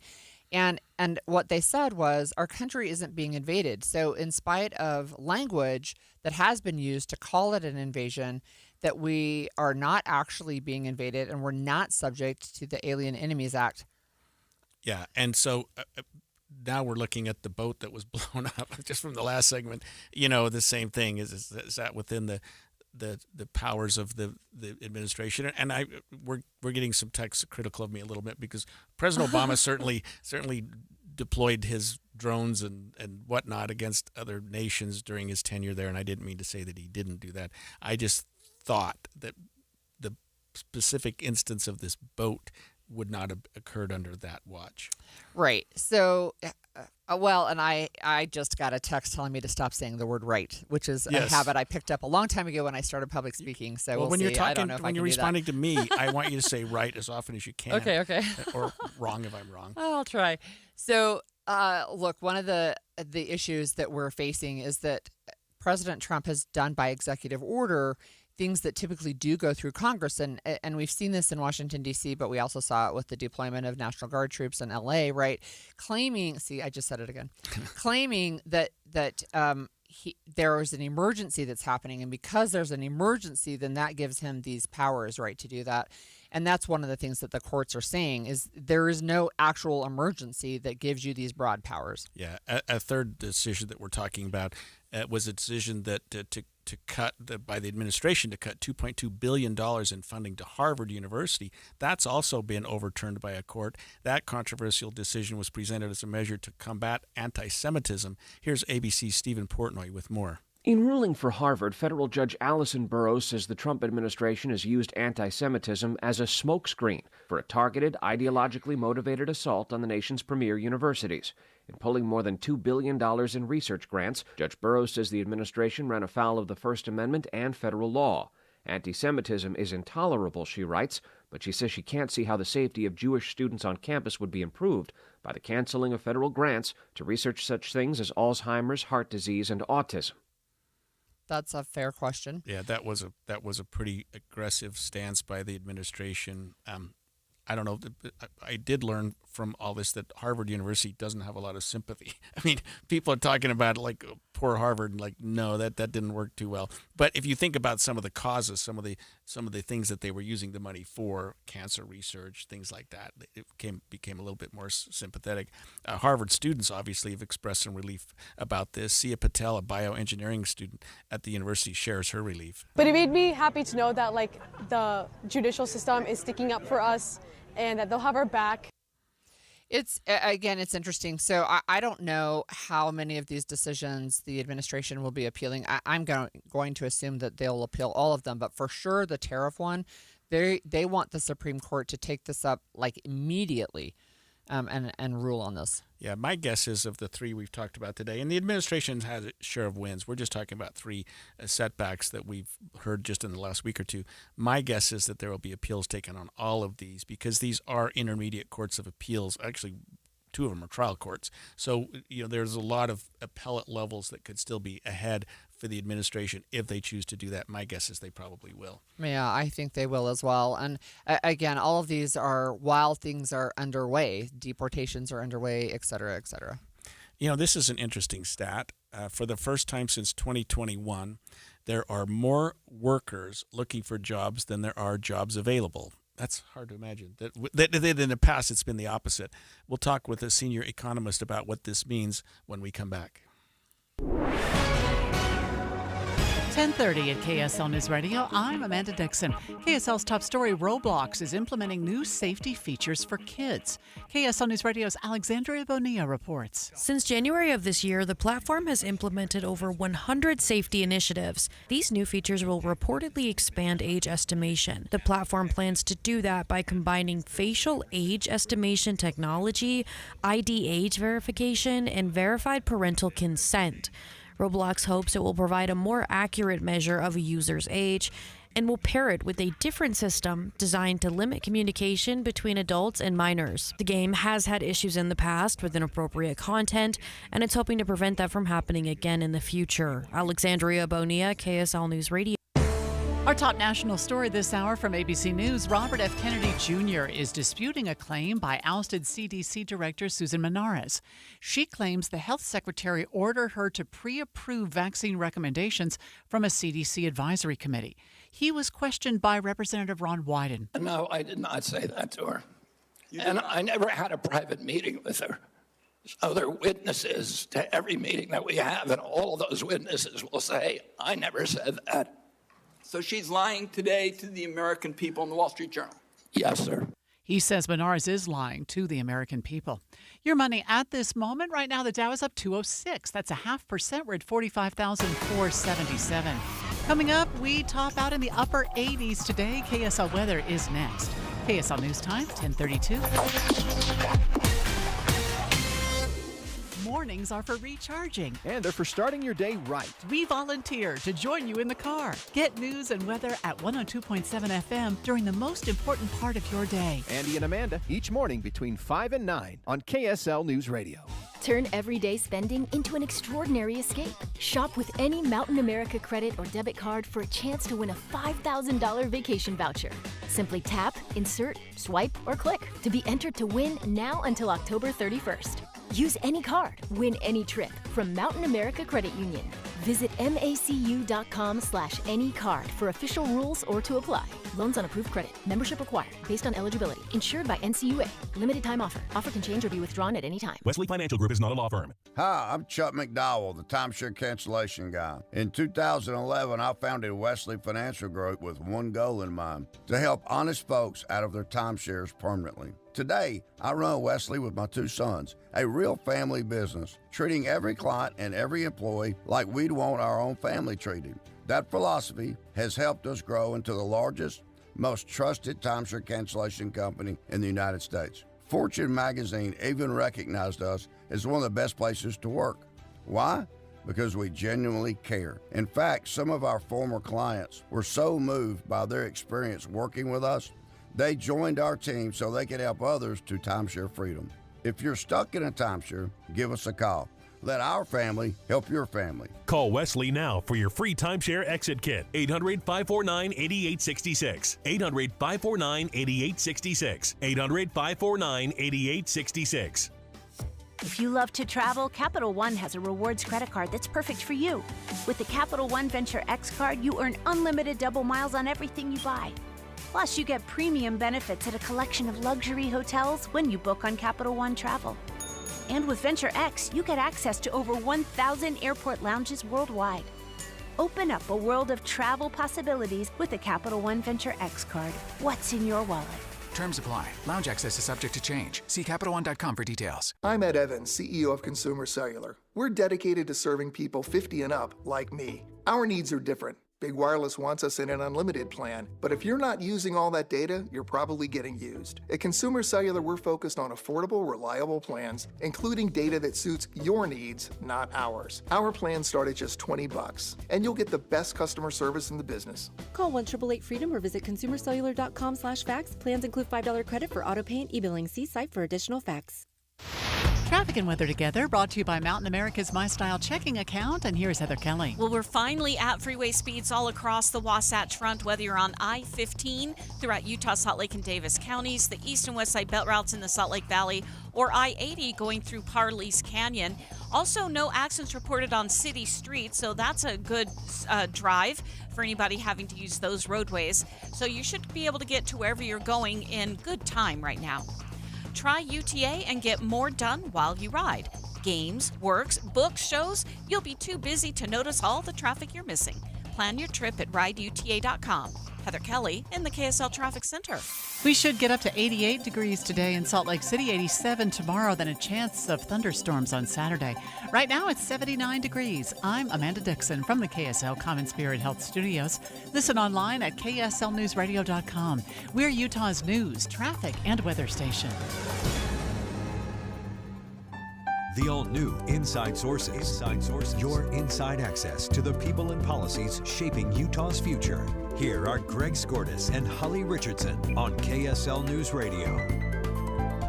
We're learning that for the first time since 2021, there are more workers looking for jobs right now than there are jobs available. That is a flip of how it's been for at least 4 years. It's not a great sign. So we have ABC's Nicole D'Antonio, who has more about the country's job market. Now, the latest figures show just over 7.2 million people now looking for a job, with just under 7.2 million jobs available. That's a big change from recent years. Many experts blame the economic uncertainty caused by President Trump's tariff policy. Manufacturing activity in the U.S. shrank for the 6th straight month in July. Let's talk about what this means. We have with us this morning Robert Spendlove, senior economist for Zions Bank, joining us. Thank you, Robert, for being here again. Thanks. It's good to be with you. So tell us what this number really means, and should there be alarm? Yeah, well, what we're seeing, so if you kind of think about it, a comparison is like the real estate market, right? And often we talk about, is it a buyer's market or a seller's market? But now we're talking about the labor market, and the seller of the labor is the worker, and the buyer of the labor is the employer. And what this tells us is that the labor market just switched from a seller's market to a buyer's market. So now it kind of shifts the power from the employee to the employer in this balance. Interesting. What does it say about manufacturing, or does it say anything about that at all? They're related. Everything in the economy is related, right? Everything kind of pulls together.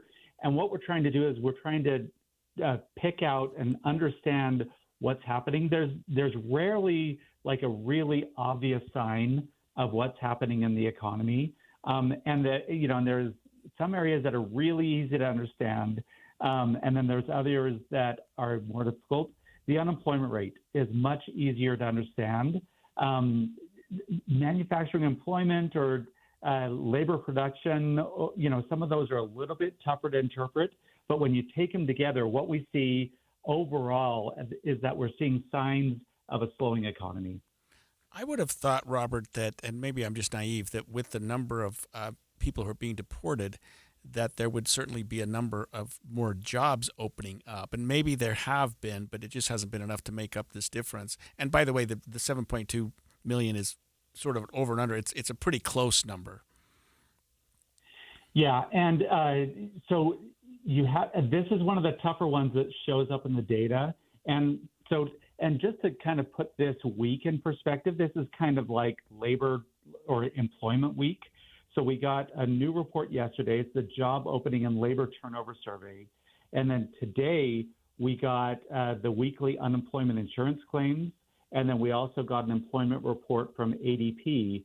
And then tomorrow's the big day. Tomorrow's like the Super Bowl of the jobs. And we get the monthly jobs report. And so when you look at those, you can kind of combine them and tease out some different data. Where we're starting to see the impact of international migration or foreign-born workers is in that labor force participation rate. So it's the percent of the population that's working or looking for a job has been trending down for the past several months. And it's not a direct relationship, but it helps explain why we're seeing that labor participation rate dropping. So I have a question about the numbers that are due to come out tomorrow. Can they be trusted? And that's the big struggle, right? And it was the jobs report last month that got the head of the Bureau of Labor Statistics fired. And so we're all asking that question. We're saying, okay, can we trust the data moving forward? That's one of the reasons, for instance, just today when the ADP report came out. So ADP is a private company, and they're measuring private payroll. And there's a lot more focus on the private source today because of your very question. And so what we're going to be doing is we're going to be saying, does the monthly jobs report from BLS, is it the same? Is it different than what came out of ADP? And if we start to see big variations, then what you're going to see is the market starting to discount and ignore the BLS data and moving towards other sources. We're joined this morning by Robert Spendlove, Senior Economist for Zions Bank. And Robert, is it too early to say, or is there any indication whether or not Trump's tariffs have done much to affect the job market in this country? That's a really tough one. So what we know is that tariffs have an economic impact. So the theory back in the spring was that the economic impact would be in the form of inflation, and we just haven't seen the inflation. And so then you have to say, okay, why didn't we see the inflation? Well, a reason that you wouldn't see it is if retailers or employers are absorbing that cost increase or that shock. But then you might see it on the other side. That's where it shifts over from being inflation to being an employment impact. And so that's why we're really paying close attention to these employment numbers to see if we see that weakening economic environment because of the tariffs. So will this report tomorrow, combined with all the other ones this week, will that give you a sense of maybe what the entire fall may look like, or just that what direction it's trending right now? Yeah, it's really kind of setting the stage for the fall. And also it leads into on September 17th, we have the Federal Reserve is going to be having their next meeting. And this meeting is going to be critical because they've started to hint that they're going to start cutting interest rates again. So tomorrow will be the last kind of major piece of information heading into that Fed meeting. And then the Fed is going to decide, do they hold steady with interest rates? Do they cut a quarter point, or do they go really big and cut 0.5%? By the way, if you remember last year in September, the Fed went big and they cut 0.5%. And that really also will set a lot of the tone for the fall. Robert, when we consider the state of the economy and we talk about things like interest rates, we talk about things like inflation, how important are the jobs reports? I mean, why we sort of wait every quarter for these numbers to come out, or every month, or whatever it is, but that seems to be at least as important as some of these other factors that we're looking at. Yeah, and it is essential. This is this data that we're getting this week, and for sure the report tomorrow, is probably the single most important economic report that comes out. We call them market movers because they're so important that they move markets. And this is the biggest market moving report. And and if you kind of step back and look at the Fed has what's called a dual mandate. They're mandated by Congress to focus on two main things, and those two things are inflation and employment. And so, and so it's always a question of which is more important, which is the Fed going to weigh more heavily. For the past several years, the Fed has been overwhelmingly weighing inflation as the more important indicator.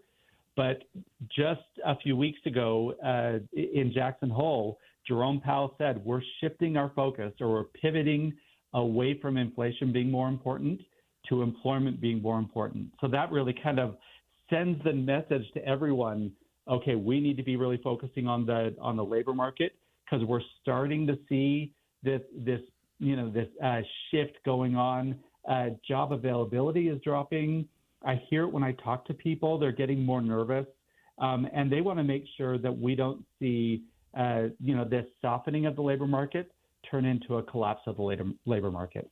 Wow. Thank you so much for joining us, Robert. You're always so good to explain in ways that people like me can understand. Yeah, it's so interesting, yes. That was Robert Spendlove, Senior Economist for Zions Bank. When we come back, a key question all Utah communities need to address is balancing growth with water needs. We'll talk about what Salt Lake City is doing when we come back. That's coming up next, streaming live at kslnewsradio.com and on the app for KSL News Radio, sponsored by At Your Service Pros.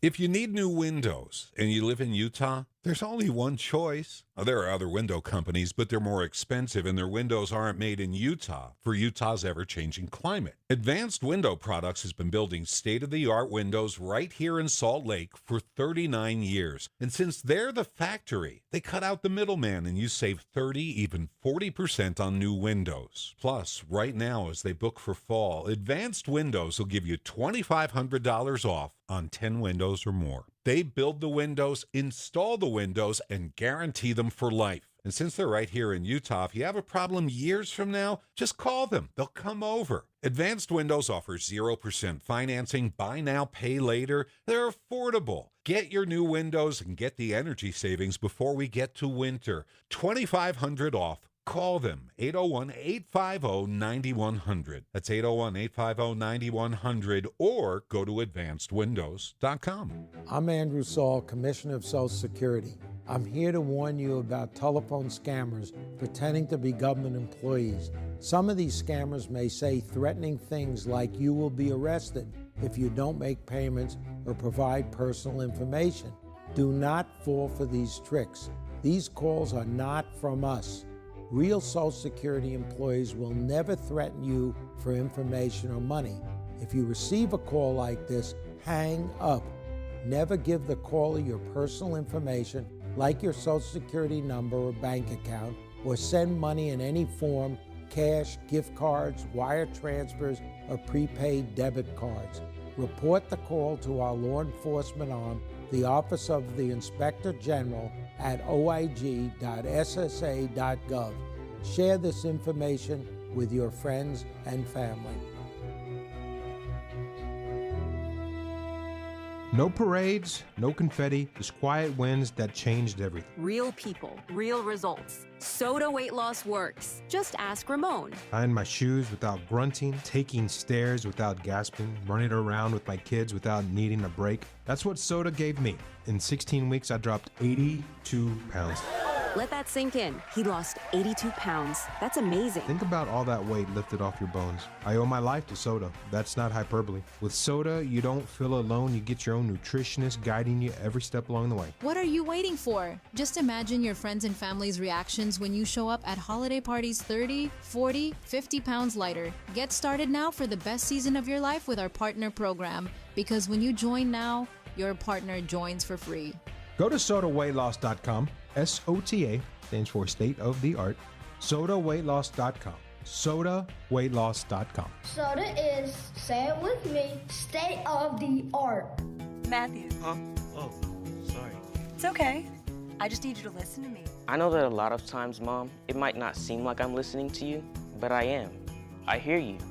And what you say really does matter to me. I mean, let's be honest. No kid likes rules, but I get why we have them. I hear you, and I know it's because you care. All the talks we've had over the years, including what you've told me about not using alcohol and other drugs, they stick with me.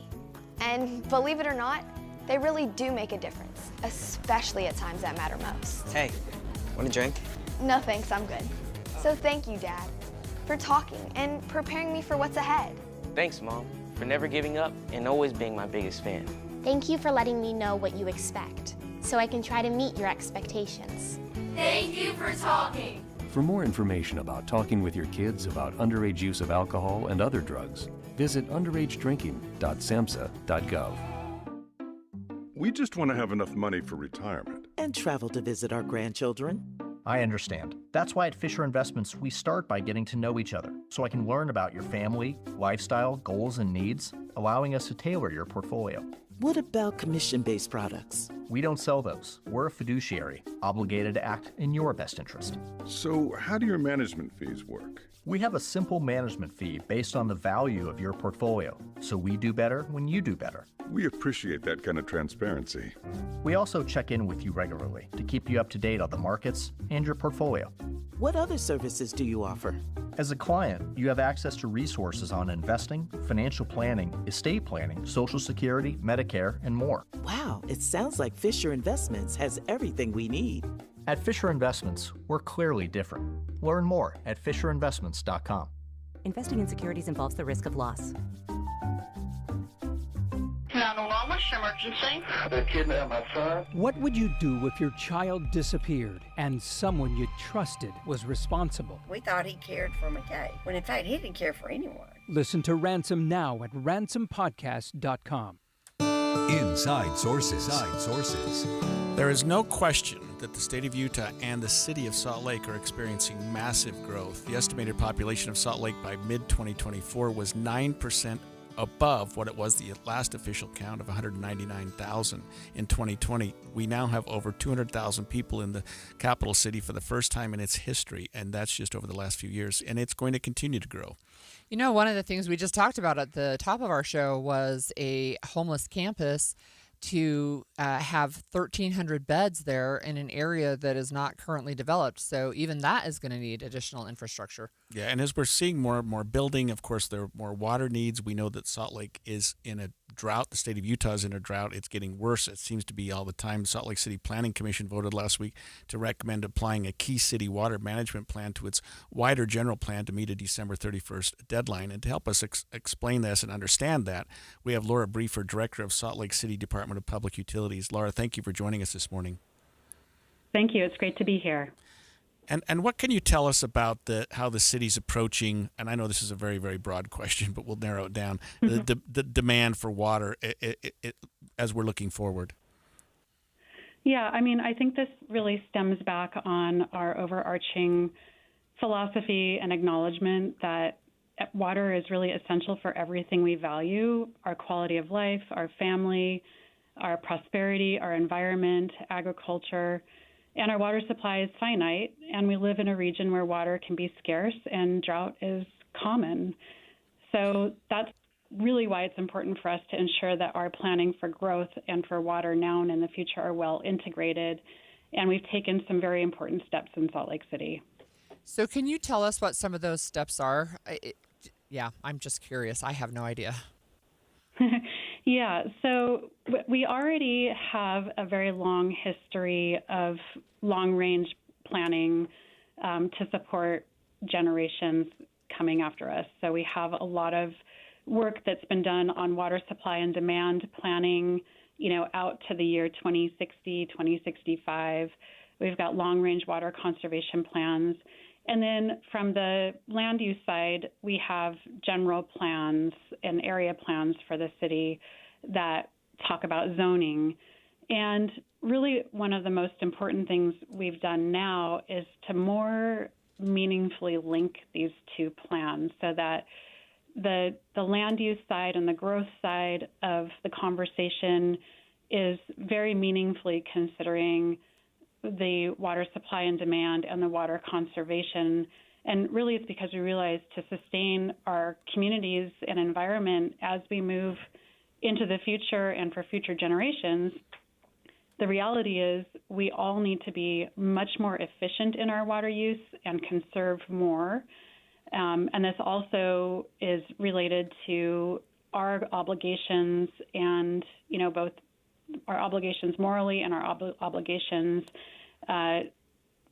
maybe from a regulatory level in the future around Great Salt Lake. Laura, if the growth in Salt Lake City continues as expected and the drought continues as probably expected, what kind of water restrictions could, and I'm not saying will, but what kind of water restrictions could Salt Lake and other residents expect if things continue the way they are? Well, I'll say first of all that as we've grown, as our communities have grown, and even in Salt Lake City's service area, which is Salt Lake City, and then we serve Mill Creek, Holiday, Cottonwood Heights, and portions of some other communities, since the year 2000, we've grown something around 18% in population, but we have actually reduced our overall water demand by 25 to 30% overall. And so we have seen a lot of gains in efficiency, and what we can expect going into the future is a lot more focus and refinement on moving that efficiency in water use and moving that conservation to even greater levels as we grow. And this might look like a lot of different tools, incentive-based tools to reduce outdoor water use because we want to mitigate depletion, which occurs in outdoor watering within this basin.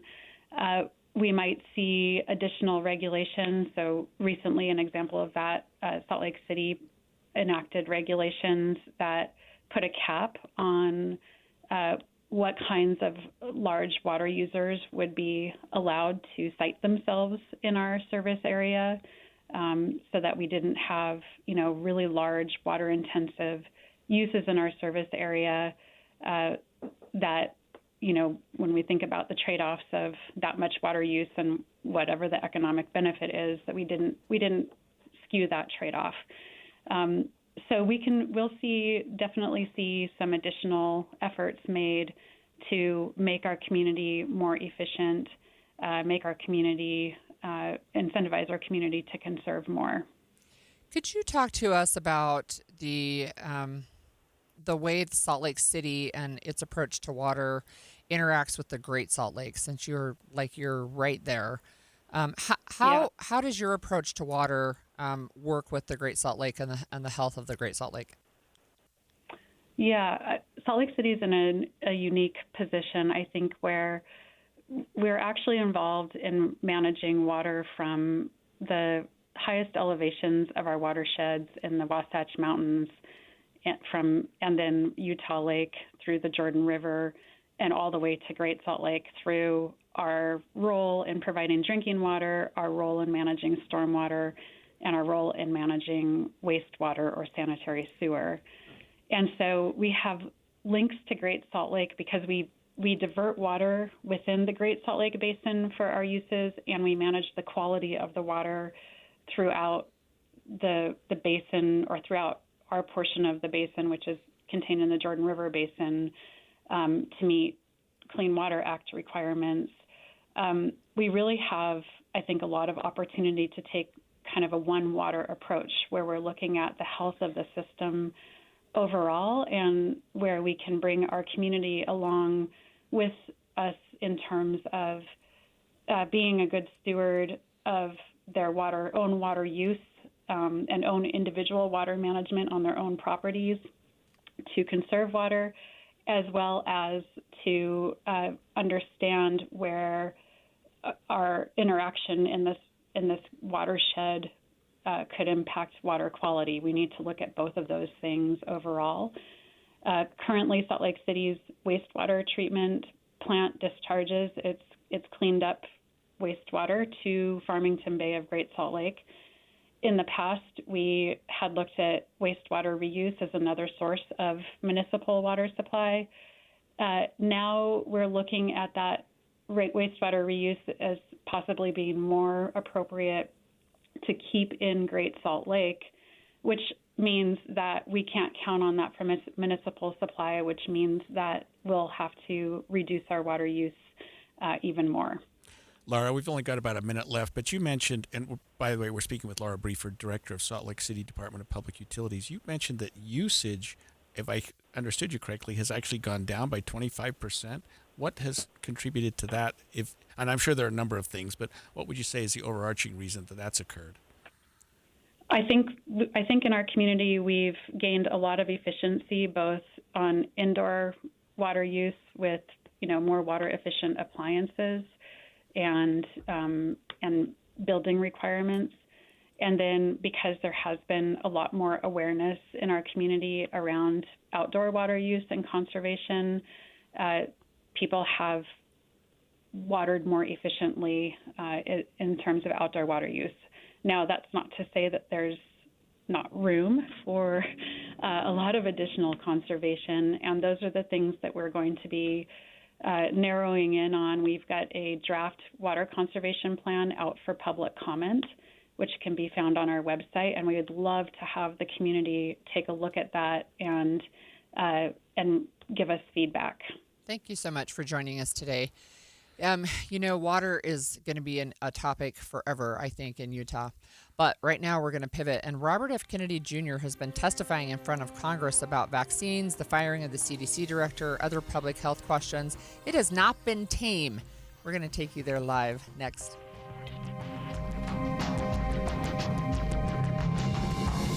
KSL FM Midvale. KSL Salt Lake City. From the KSL Common Spirit Health Studios, this is KSL News Radio. Utah's news, traffic, and weather station. It's 11 o'clock at KSL News Radio. I'm Verl Johansson. KSL's top story this hour. For the first time, we're hearing from the Box Elder County Sheriff's deputy who was wounded in the shooting that claimed the lives of 2 Tremonton police officers. Deputy Mike Allred spoke to kids at a charter elementary school in Perry this morning to thank them for the cards and gifts they made for him and his canine Azula. Thank you for all the cards that I got, your artwork, the treats that Azula got. She enjoys them. It means a lot to me. Allred says he and Azula are still on medical leave, but he says they are going to start training again this week. Our top national story this hour from ABC News. Russia's foreign ministry again warned that Moscow will not accept the presence of any Western troops in Ukraine as part of a future peace deal, as Ukrainian President Volodymyr Zelensky met with a group of top European leaders in Paris. President Trump said he would speak to Ukraine's President Zelensky today. The conversation comes as Zelensky sits down in France with European leaders to discuss security guarantees for Ukraine after the war. President Trump was expected to join that conversation from the White House. European officials haven't given a lot of details of what's on the table, but they're expected to discuss the potential deployment of European troops to Ukraine and what kind of support the U.S. would offer post-war. British Prime Minister Keir Starmer said Thursday morning the coalition partners committed to supplying long-range missiles to Ukraine to further bolster that country's supplies. Karen Travers, ABC News, the White House. Your money at this moment, the Dow is up 196 points, the S&P up 25, the NASDAQ up 81. And coming up, plenty of time in the 80s with a chance of weekend storms. KSL weather is next. KSL News Time, 11:01.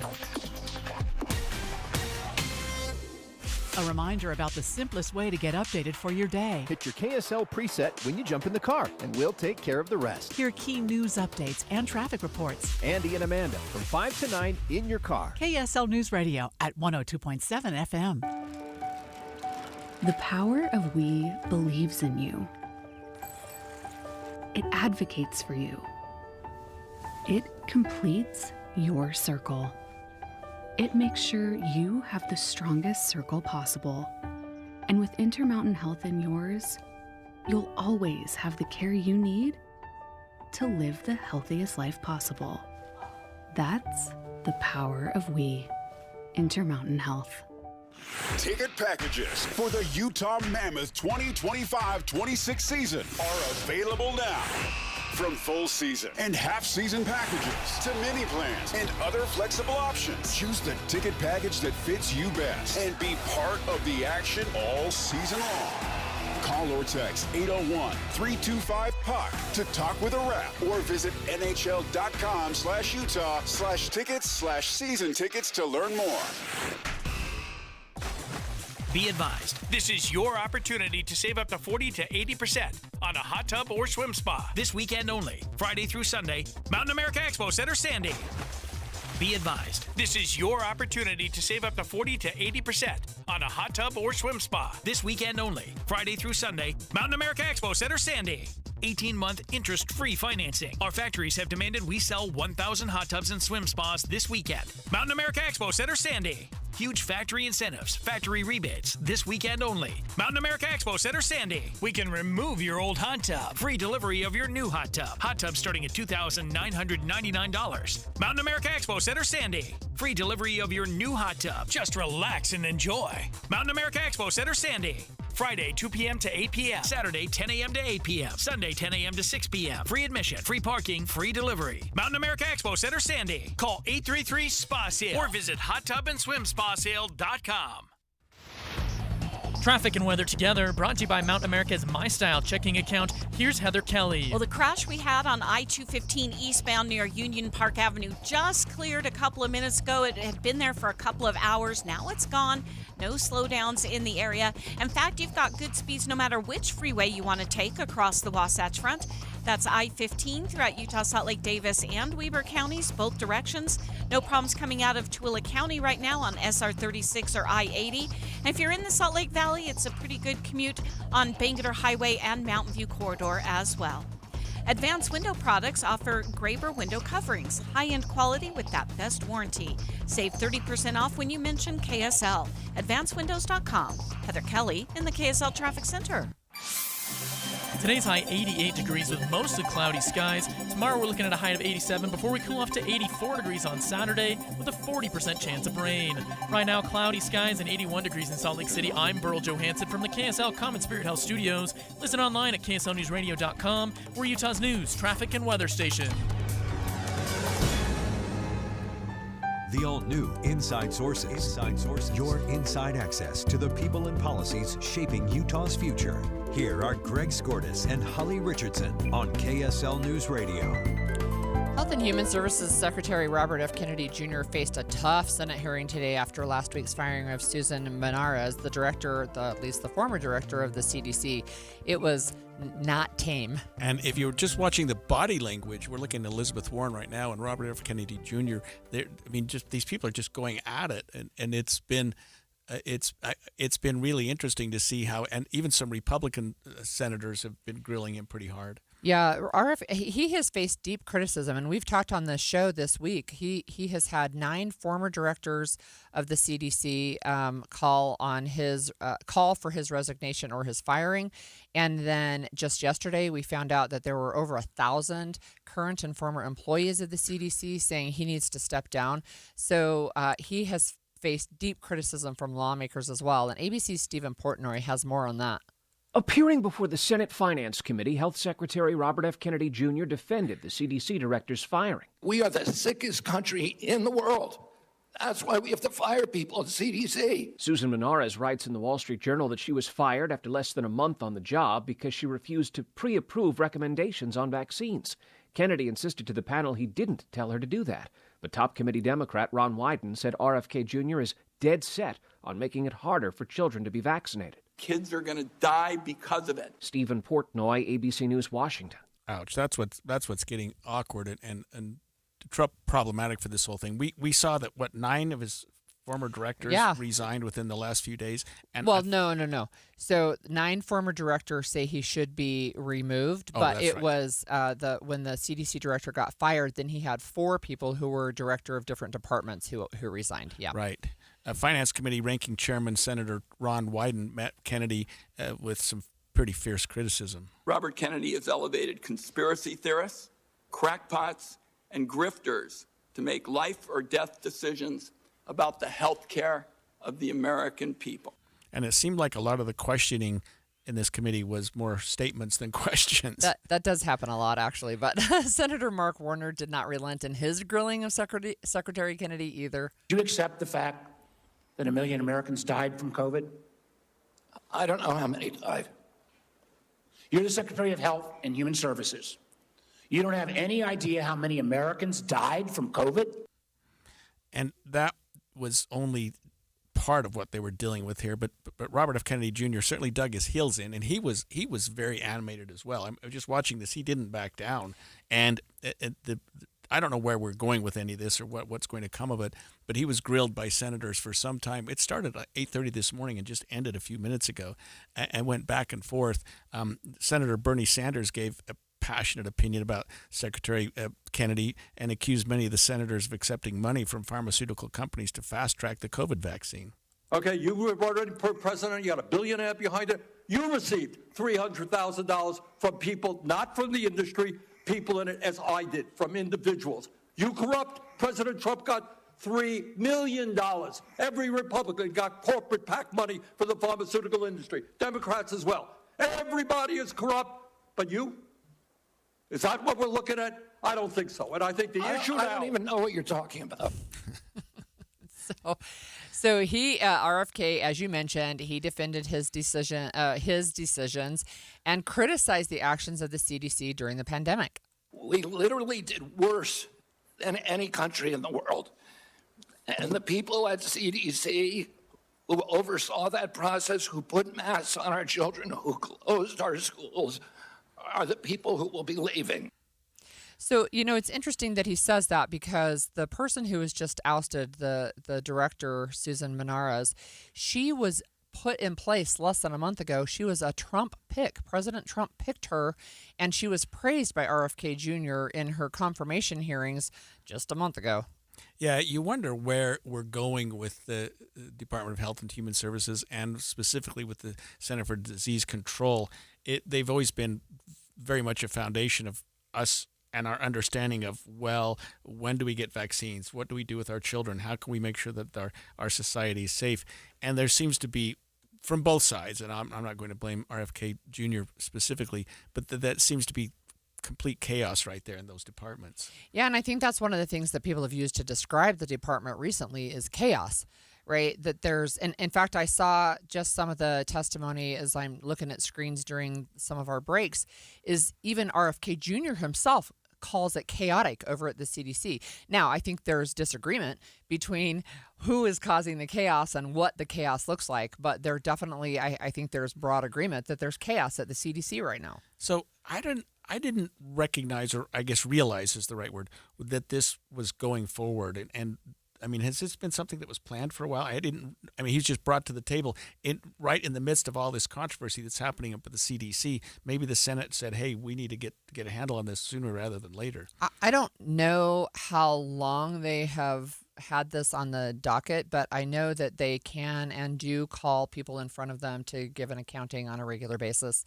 Yeah. And I think it's been clear, especially when they were over recess for half of July and all of August, that this was something that they were anticipating when they came back into session. Yeah, RFK did dispute a claim by former Director Menares that he asked her to pre-approve the recommendations of a vaccine panel that had been staffed with people who had, quote, publicly expressed anti-vaccine rhetoric. No, I did not say that to her. And I never had a private meeting with her.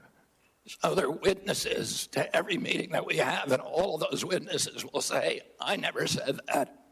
So she's lying today to the American people in the Wall Street Journal? Yes, sir. Ouch. I mean, I think that's interesting, right? Where she was already saying before she was officially ousted, right? She said only the president can do that, and then the president did, but this was not something that was, I think, hidden, right? She started protesting at the beginning, saying, "Hey, look, you can't oust me," and he's just saying, "Well, she's just lying about why she was fired." Yeah, we've gotten to the point where science, and who knows what we're doing. I mean, RFK certainly talks about, hey, I appreciate the science more than anyone, but the what's happening here is it almost appears that we're not paying attention to science in the way that we have in the past.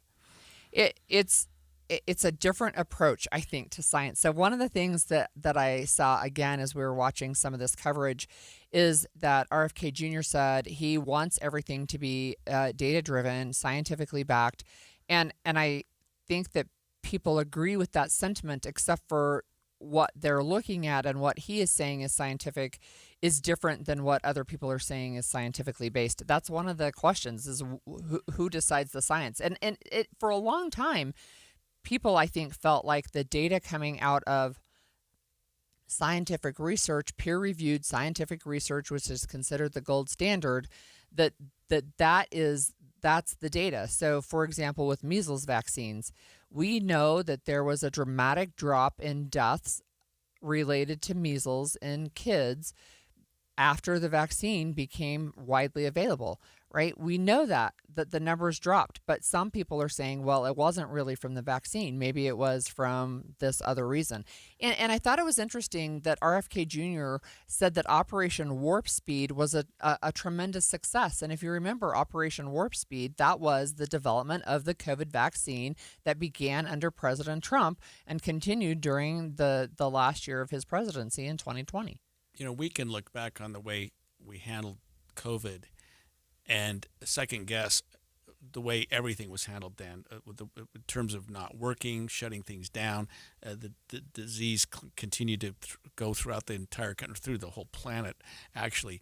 And I would submit that if another pandemic like that arises in the next 5 or 10 years, we're going to handle it entirely differently. Yeah, maybe not better, but who knows? You know, as part of just not only did top leadership leave the CDC, but 20,000 workers at the CDC have been fired. So it's a little bit hard to see how we're going to refocus on American health. Yeah.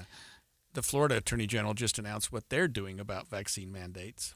Every last one of them is wrong and drips with disdain and slavery. Who am I as a government, or anyone else, or who am I as a man standing here now to tell you what you should put in your body? We'll discuss that after the break. I'm back to doing what I love and more, thanks to the Good Feet store. Does it feel like someone stabbing a knife into your heel, or does your lower back pain get worse as the day goes on? The Good Feet store wants to help you like we helped Ann. Every time I stood up, pain just shot up my legs. Fortunately, I found the Good Feet store. I went to them after my doctor diagnosed me with plantar fasciitis. And now, thanks to the Good Feet store, I'm 100% pain-free. Wouldn't it be nice to get back to doing what you love, like Patrick did? I was in constant pain. Somehow my fiance and I found our way into the Good Feet store. Put my foot on the arch support system. I put them in my shoes, walked out of the store. All the pain was gone. My back, my knees, my ankles. Thank you. Thank you, everybody at the Good Feet store. You gave me my active life back. Come in and get your free personalized fitting at the Good Feet store. Find the location nearest you and schedule an appointment at goodfeet.com. Thanks to the Good Feet store. You know, in Box Elder County, they're all about the bucket list. Want to go birding at the premier birding destination in the western United States? Well, check off the Bear River Migratory Bird Refuge. How about land art? The spiral jetty and sun tunnels will leave you inspired. Or stand on the spot where the Union and Central Pacific Railroads joined and forged the destiny of a nation. Yep, Golden Spike National Historical Park is like no other place. Check. Splash, boat, camp, or fish your day away? Willard Bay State Park will guarantee a good time. Soak in a natural hot spring with the highest mineral content in the world? That would be Crystal Hot Springs. You'll feel rejuvenated. Eat at Utah's original steakhouse. Maddox Ranch House is perfection. Check. A 1920s diner. The Idle Owl Cafe will transport you back in time. As you empty your Box Elder County bucket list, you'll find a whole new set of adventures to fill it up again.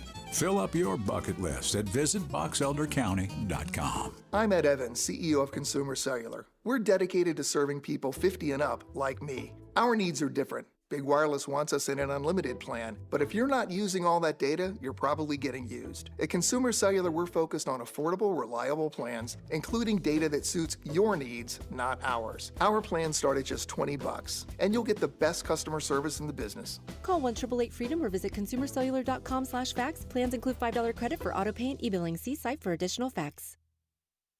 If you love to travel, Capital One has a rewards credit card that's perfect for you. With the Capital One Venture X card, you earn unlimited double miles on everything you buy. Plus, you get premium benefits at a collection of luxury hotels when you book on Capital One Travel. And with Venture X, you get access to over 1,000 airport lounges worldwide. Open up a world of travel possibilities with the Capital One Venture X card. What's in your wallet? Terms apply. Lounge access is subject to change. See CapitalOne.com for details. Jeff Kaplan. When I was a kid, my parents got me a subscription to Newsweek magazine. I would devour every page into the night. And to this day, I sit on my iPad looking for stories for my minute of news, flesh out our coverage, and I get to share the news with you. Jeff Kaplan's Afternoon News, 3 to 7 on KSL News Radio. I'm Maria Chaleos, and I'm here with Dale, another client of Salt Lake City Fat Loss. Thank you. Now, Dale, why did you join the Salt Lake City Fat Loss program? Because it has to do with accountability. I need somebody to hold me accountable. What was your goal with your weight loss? I started out at 330 pounds, and my goal is to get down to 200 pounds. Were you able to meet that goal? I've lost 46 pounds. I've still got a ways to go. I figure I probably have 2 more sessions to go with it, so I'm going to stay in as long as it takes. What helped you be successful at losing weight at Salt Lake City Fat Loss? Because I believe in it. I'm living it. It's a part of my life now. Do you recommend the Salt Lake City Fat Loss program, and why? Absolutely. It's the best program I've ever been into, and I've tried lots of diet programs. Learn the secret of losing up to 1 pound of unhealthy fat per day and start your own success story online at slcfatloss.com. slcfatloss.com. Results may vary. Do you worry about how much someone drinks? Do you feel neglected or unloved? If you answered yes to any of these questions, you are not alone. Al-Anon and Alateen can help. Call 1-866-200-0223 or visit alanon.org/help. Getting help with plumbing repairs is easier than you think. All you have to do is call Any Hour Services or schedule an appointment at anyhourservices.com. No one helps more homeowners than Any Hour Services. The murder of 2 men forces their families to wrestle with impossible questions. Who is forgiveness for? Does everyone deserve a second chance? Follow Season 2 of The Letter, Ripple Effect, at theletterpodcast.com or wherever you get your podcasts. The new Inside Sources. Florida's Surgeon General says the state will no longer require kids to get vaccines before attending public school. What he said is that there will be no mandates at all, and it was super interesting to me that he compared them to slavery. The Florida Department of Health, in partnership with the governor, is going to be working to end all vaccine mandates in Florida law. All of them. All of them. Every last one of them is wrong and drips with disdain and slavery. Who am I as a government, or anyone else, or who am I as a man standing here now, to tell you what you should put in your body? Who am I to tell you what your child should put in your body? I don't have that right. Your body is a gift from God. What you put into your body is because of your relationship with your body and your God. I don't have that right. Government does not have that right.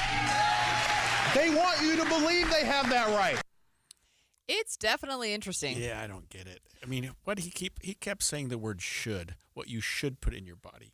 When I go see my doctor, it's so he can tell me what I should be doing. I mean, if you're saying must put into your body, and I think that's what he meant to say, who am I to say what you must do? I guess I would agree with him more.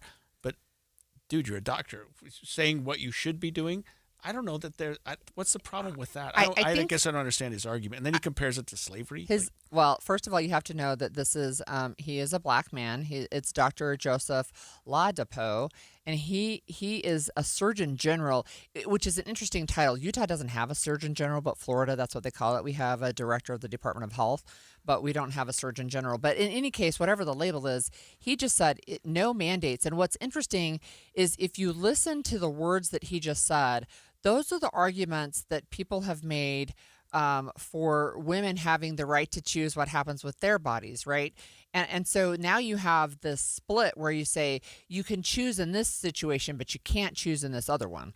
Very interesting. Yeah, that is interesting. So you corrected me on something during the break, and I had always assumed that in order to attend public school in Utah, you had to have a vaccine.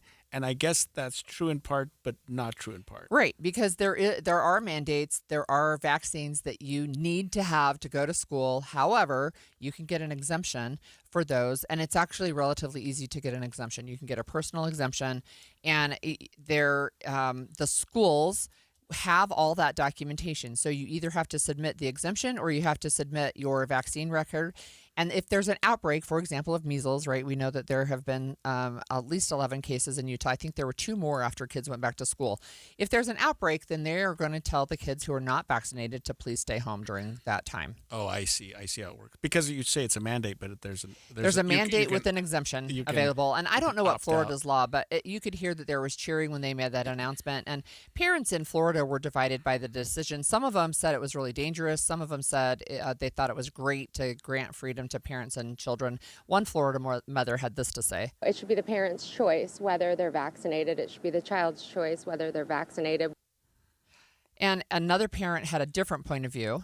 I feel safe knowing that they're vaccinated, that the kids that go to school with them are vaccinated, and knowing that now that's going to change is a little scary.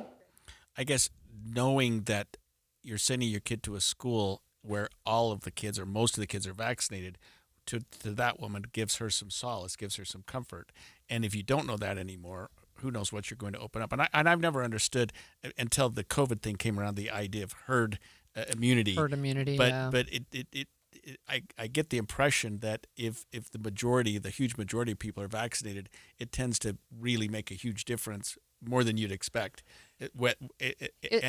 as opposed to maybe half the people or less than that.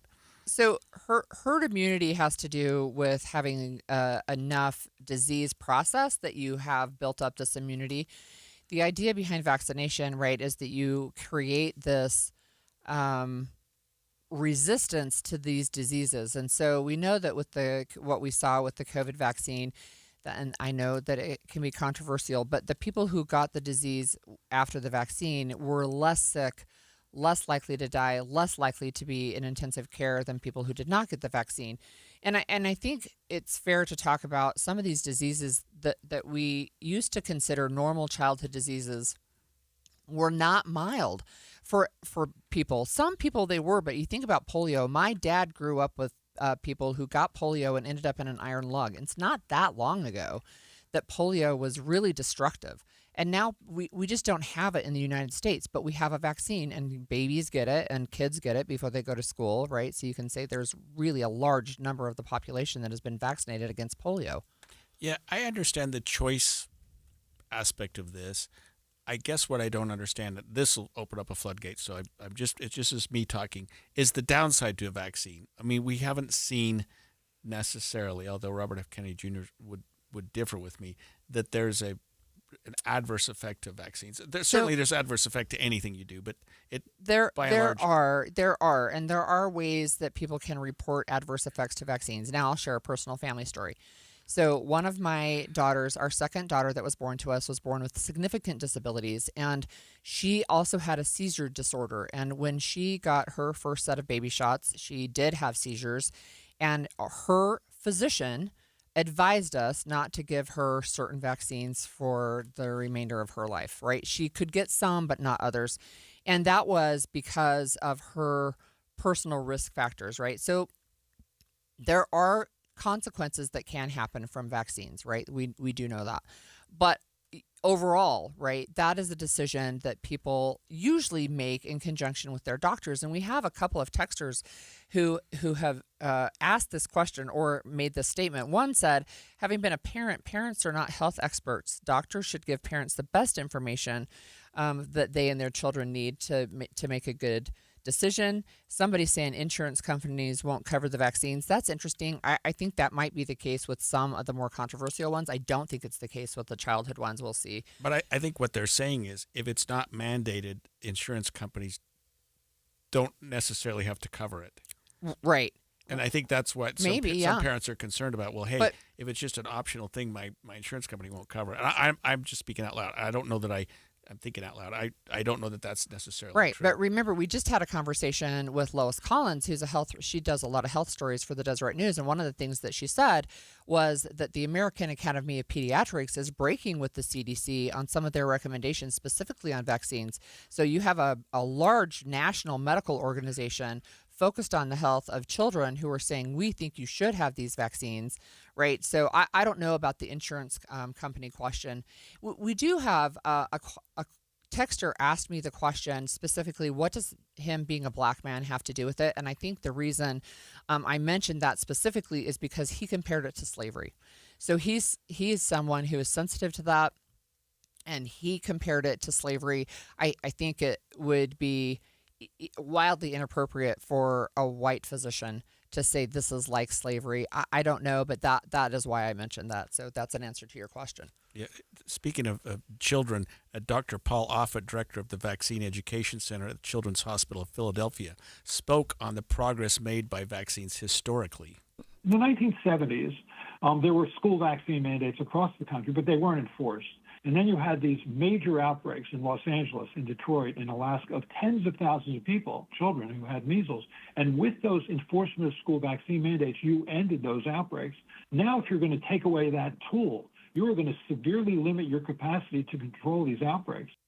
I think what some people forget sometimes, and this is unfortunate, is the death rate for children before the advance of vaccinations, but also of antibiotics, could be as high as 20%, sometimes even more, right? And people had, sometimes it could be as high as 50%. So you can say, in my family, we make that choice, but it could be that your neighbor's child dies because of the choice that you made.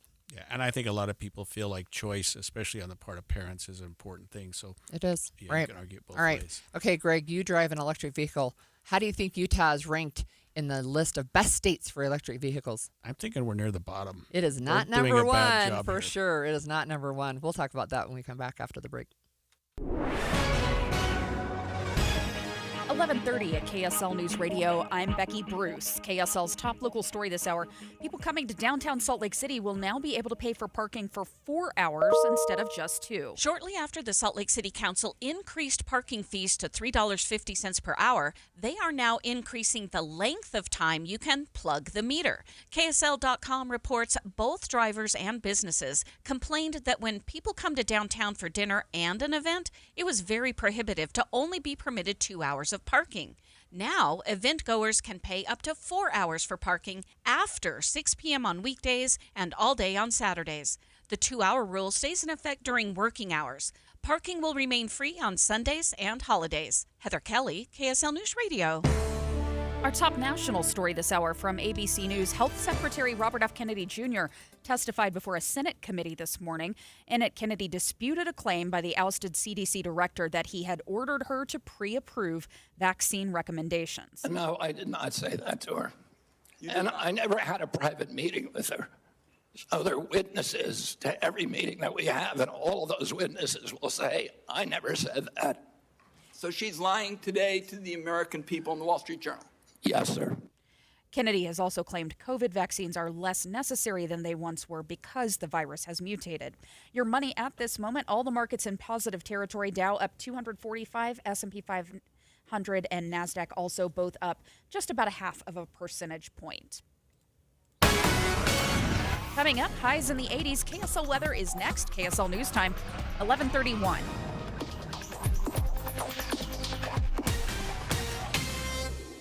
The sources where we get our news matters. When you listen to Utah's Morning News, we want want you to feel the stories are important to you and trustworthy. This is Amanda Dixon. And I'm Andy Farnsworth. Join us weekday mornings on KSL News Radio. There's a photo my wife took of me, sitting crisscross on the floor playing Legos with my boys. Might not sound like much, but back in 2020, I couldn't get down there without pain, let alone enjoy it. After 16 weeks on soda and 82 pounds gone, that picture means everything. It's proof that I'm not just present in my kid's life, but I'm active, engaged, and I'm healthy. Soda didn't just give me a plan. It gave me a partner, a personal nutritionist who helped me every step. Through grocery store trips, family vacations, late night cravings, you name it. If you're a parent who wants to be there, not just someday, but right now, go to sodaweightloss.com. Click the Request a Nutritionist callback. That's sodaweightloss.com. SOTA stands for state of the art. sodaweightloss.com. Soda is, say it with me, state of the art. You're listening to Leaf Filter Radio, and the guru of gutter protection himself, Chris Coonahan, is here to take your most pressing leaf-related questions. Hey, everybody, Chris here. I understand we have Ron on the line. Ron, where are you calling from? Uh-oh. Ron, are you calling from a ladder? Well, I was. I wanted to ask Chris what I need to do to get my gutters ready to have Leaf Filter installed. Oh, Ron, you don't have to do anything. A Leaf Filter Trusted Pro will come out and clean out your gutters, realign and seal your gutters, and install Leaf Filter, America's #1 gutter protection system. So I didn't need to get on this ladder? Ron, Leaf Filter Trusted Pros are in your neighborhood and ready to help. Just visit leaffilter.com/deal. Discover your free gutter inspection and get up to 30% off. Thank goodness. What was that site? That's leaffilter.com/deal for your free gutter inspection today. See representative for warranty details. Promotion is 20% off plus a 10% senior or military discount. One discount per household. Traffic and weather together brought to you by Mountain America's MyStyle checking account. Let's get a look at traffic with Ricky Meese. Nice and quiet on the Valley freeways. No accidents, no delays. That includes I-15, both directions between Ogden and Provo. But downtown drivers, crews are wrapping up an accident at Main Street and 800 South. From system install to fast fixes to deliver award-winning heating, cooling, plumbing, and electrical. Call Whipple Service Champions for the win today. Ricky Meese in the KSL Traffic Center. We're looking at a high of 88 today with cloudy skies. Could see some thunderstorms on Saturday. Highs will stick to the mid-80s through next week. Right now, mostly cloudy, 81 degrees in Salt Lake. I'm Becky Bruce from the KSL Common Spirit Health Studios. Listen online at kslnewsradio.com. We're Utah's news, traffic, and weather station. The all-new Inside Sources. Your inside access to the people and policies shaping Utah's future. Here are Greg Skordas and Holly Richardson on KSL News Radio. A reminder to our listeners that you can stream us on the KSL News Radio app, sponsored by At Your Service Pros. Now, what is my favorite thing to say about Utah? We're number one. We're number one. We are not number one in this ranking. No question. It's a new ranking from Here Technologies, and it says that Utah is the 31st best state, so bottom half, to own an electric vehicle. Now, I only had one experience driving an electric vehicle. It was not that pleasant because we had to plan our routes to not only do we have to plan where the charging station was, but how long we had to stay in that location for the vehicle to charge before we could go to the next spot we were headed to. I wasn't super impressed. Yeah, so I have had 3 electric vehicles, all electric, and 1 plug-in hybrid. I currently have a Tesla, and my wife currently has a Volvo that are both full electric. I used to have a Ford pickup, a Lightning. Wow. But we actually sold our 3rd vehicle because we decided we absolutely had to have at least 1 gas vehicle. Yeah. I mean, and I'll tell you why. And it doesn't surprise me that Utah's that low. Actually, it does surprise me. I think I would have thought we were lower, but we're a rural state, and these charging stations, it's not like a gas station. And I'm preaching to the choir here. I'm sure we've got a lot of electric vehicle owners, but man, it is hard to find charging stations along certain routes, right, especially if you're in rural Utah. And also, that a lot of them are just not reliable. I mean, I have to say, and I'm certainly not a Musk fan or trying to get anybody to buy a Tesla. They've got the infrastructure down. There are Tesla chargers all over the place, and they're marked quite well. But the other cars who don't necessarily talk to Tesla, you can't well, hook I into it. did not know that. Yeah, you can't necessarily hook into the Tesla any more than I can hook into the Volvo charger. It just, I had no idea. Because my car is older and some of the systems here in Utah are not hooked up that way. But yeah, you have to find the right charger for your car for the most part. I mean, the newer cars, the newer charging stations are a little more universal, but that hasn't been the case except recently. Yeah, it's interesting to me, and the ranking is based on how far you have to drive to find a charger, which you just said, how quickly they work, the number of electric vehicles, and parking, the chance of finding an unoccupied charger. Right, because you go to a charging station, and somebody else is plugged in. There's one that we go to all the time on our way down to. We have a place in Torrey, and so we always stop at the same two. There's one in Scipio or one in Salina, and if they have like 4 or 5 stations, so if there's 6 people waiting to get charged, you're going to be there for a while. And I've also found this, and it's an unfortunate thing. I don't know whether people are resentful of the electric cars, but a lot of them are just damaged. Really? They're inoperable. Vandalized? Yeah, absolutely. Yes. Oh. That's a the charging stations. I see that. Yes. People will you can break things off so that they're not usable. And I've seen more of that than you'd expect. And a lot of them are just not working. They just they don't work. And here's something else. An electric car, let's say you have a car that has 200 miles of range. Yeah. So you go to a charger that charges, like my home charger charges 25 miles an hour. That means it's gonna take me 8 hours to charge my car. Oh my gosh! If you just plug it into the wall, just you plug your light, it charges 3 miles an hour. Oh my gosh! So it takes a long time. Okay, but that's just the home charger. They call it a destination charger. If you are out on the road, you go to these superchargers. They have until recently really been limited to like 200 or 300 miles an hour, which seems like a lot. But if you're charging a car to 200 miles and it's charging 300 miles an hour, that's 40 minutes. Yeah. I can fill up my Toyota in 4 minutes. That's right. That's so right. You're never going to get. Now I'm looking at a study here that said you can now fill Teslas in 15 minutes. I'm not doubting that, except I've never seen that. I've never seen one that charges at that rate. All right. You have a fellow Tesla owner who has texted us, and he says it's great. I don't know if it's he or she, sorry.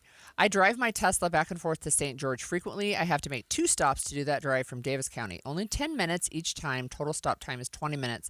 Probably less than bathroom breaks and gas station stops that I was doing previously in a gas-powered car. And then I charge for free at either end, they say. Overall, a huge time and money saver and not contributing to the crappy air on the Wasatch Front. My guess is he charges in Nephi and Beaver. Those are your two 10-minute stations. And they have little restaurants and cafes so you can sit there and grab a bite. Yeah, maybe I'm exaggerating a little bit. I've just had too many experiences when I got out in the weeds in areas where I wasn't on the interstate. Literally the weeds. Yeah, and you're going, oh boy, here we go. Look, I don't think people can come along. They can't come along and like charge you on the side of the road, right? Like I always wondered about that. If I run out of gas, juice, what do you do? If you run out of juice, what happens? I think they come and tow you. I'm looking at a USA Today story about this, and they, like I said, they did this survey. One of the things that's interesting, and you mentioned this, the percentage of people that they surveyed these are owners, they're electric vehicle owners, they're satisfied, they're happy, but the percentage who say that they will purchase a gas car next, it is different between European drivers and U.S. 57% of U.S. EV owners say that they would purchase a gas-powered vehicle the next time they purchase a car. Yeah, and Europe it's 25%. That's and right. I'll tell you why. It's exactly what we're talking about. It's charging infrastructure. Stations. It's charging stations. Yeah. And Utah we're just behind. And I understand our texter, and you're exactly right. If you do it right and you plan right, it's 10 minutes each stop. Although I can fill my car in half that time with gas. Right. It doesn't necessarily take 10 minutes. And 10 minutes gets you to the next station. Whereas if you have a gas car, you can drive to St. George without ever stopping. Yeah. If you have a range of 300 miles, right. 350 miles. And this doesn't surprise me. It's the Northeast that's the most EV-ready region in the U.S. And it was super interesting to me. I did a leaf peeping tour back east like 4 years ago. The fall colors, just amazing, right? but you could drive for 4 or 5 hours and cross like 3 state lines. In Utah, you cannot do that right here in the West, and I think that's part of it is you just have wall-to-wall cities, so you can have a lot more infrastructure. But interesting note, Europe added more public charging points last year than the total number currently available in the United States. Yeah, and what I don't understand is why gas stations like, Maverick, it doesn't matter, why they don't just have electric chargers. Because they're almost... As a competition? I don't know. They're almost just random, some of them. It's like there's just this charging station. And to me, maybe I'm just dumb with my credit card. Half the time my credit card doesn't work. It requires a debit card. You got to open an account. I mean, it's just difficult. But I would say this about electric cars, why I will always have one. I don't ever have to go get lube, oil, and filter. I never get a lube. I mean, I've had my Tesla for 130,000 miles. Wow. And I have never been in a shop. Wow. Never, except to replace tires and the windshield ones. Wow. I mean, you just don't go. There's nothing to break down. So I've never ridden in a Tesla, but my husband tells me he had a friend who took him out for a ride that the acceleration is really awesome. Oh, no. You can punch it. Right. My insurance company reminded me of that when they said, oh, no, we're going to charge you a different rate because your model is one of the fast ones. And so they charge me as though I'm driving a Ferrari or something. It's bad. We have 2 more texters who tell us that that plug-in hybrids are the answer. A normal hybrid and a plug-in, and they love it, right? And I would totally consider that, right? If you've got a backup system that you can head to gas, I would totally do that. So we actually had one. My wife had a plug-in hybrid, and it had a range of about 40 miles, and she never, ever put gas in her car. Because you go 40 miles, you'd go here, you'd go there. Yeah, I mean, if you're going to St. George, it didn't work. Yeah. Although you could buy gas and just do it. But the plug-in hybrid was genius. It's just, here's the problem with the plug-in hybrid. You still have a battery. Yeah. And so if you have a motor and a battery, you don't have a trunk. Our plug-in hybrid had no room for anything. Yeah. My car right now has a battery, and so it has a trunk, and then has what's called a frunk, which is the front trunk. It has 2 trunks. I learned something today. It's called a frunk, and so you actually have these 2 storage places. They're great, but if you have a plug-in hybrid, you got to put the motor somewhere. Okay, let me ask you this one last question. My understanding is the batteries are crazy expensive, and at some point they wear out. Is that true? It's like ridiculously expensive to replace a battery in a Tesla? Yes, or no, but let me just tell you, the battery in the Tesla is supposed to run for 300,000 miles. And then you replace it for, let's say, $10,000 or $15,000. Well, why not just buy a new car at that point? No, just the opposite. Oh, I can buy a new car for $10,000 or $15,000. Get a brand new battery. So to me, it is tremendously expensive, but it's not as expensive as a new car. Even if it was $20,000, you basically get a brand new car. Just put a new battery in. I'm not saying it's going to last $300,000, but if it does, I'll just replace the battery. New technology. All right. It's not even that new. All right, straight ahead. My house does not have air conditioning at the moment. We tried to get it to limp along. It's dead. And I am dying to know when the temperatures were finally going to break. So we're going to check in live with KSL meteorologist Kevin Eubank after the break. Be advised, this is your opportunity to save up to 40 to 80% on a hot tub or swim spa this weekend only, Friday through Sunday, Mountain America Expo Center, Sandy. Be advised, this is your opportunity to save up to 40 to 80% on a hot tub or swim spa this weekend only, Friday through Sunday, Mountain America Expo Center, Sandy. 18-month interest-free financing. Our factories have demanded we sell 1,000 hot tubs and swim spas this weekend. Mountain America Expo Center, Sandy. Huge factory incentives, factory rebates, this weekend only. Mountain America Expo Center, Sandy. We can remove your old hot tub. Free delivery of your new hot tub. Hot tub starting at $2,999. Mountain America Expo Center, Sandy. Free delivery of your new hot tub. Just relax and enjoy. Mountain America Expo Center, Sandy. Friday, 2 p.m. to 8 p.m. Saturday, 10 a.m. to 8 p.m. Sunday, 10 a.m. to 6 p.m. Free admission, free parking, free delivery. Mountain America Expo Center, Sandy. Call 833-SPA-SALE or visit hottubandSwimSpaSale.com. Sign up for KSL Text Alerts. Get breaking news and traffic updates by texting the word news to 57500. Want access to exclusive contests? Text contest to 57500. Jazz fans, text the word jazz for breaking jazz updates. And Cougar fans, text BYU to 57500 for the latest on the Cougars. Message and data rates may apply.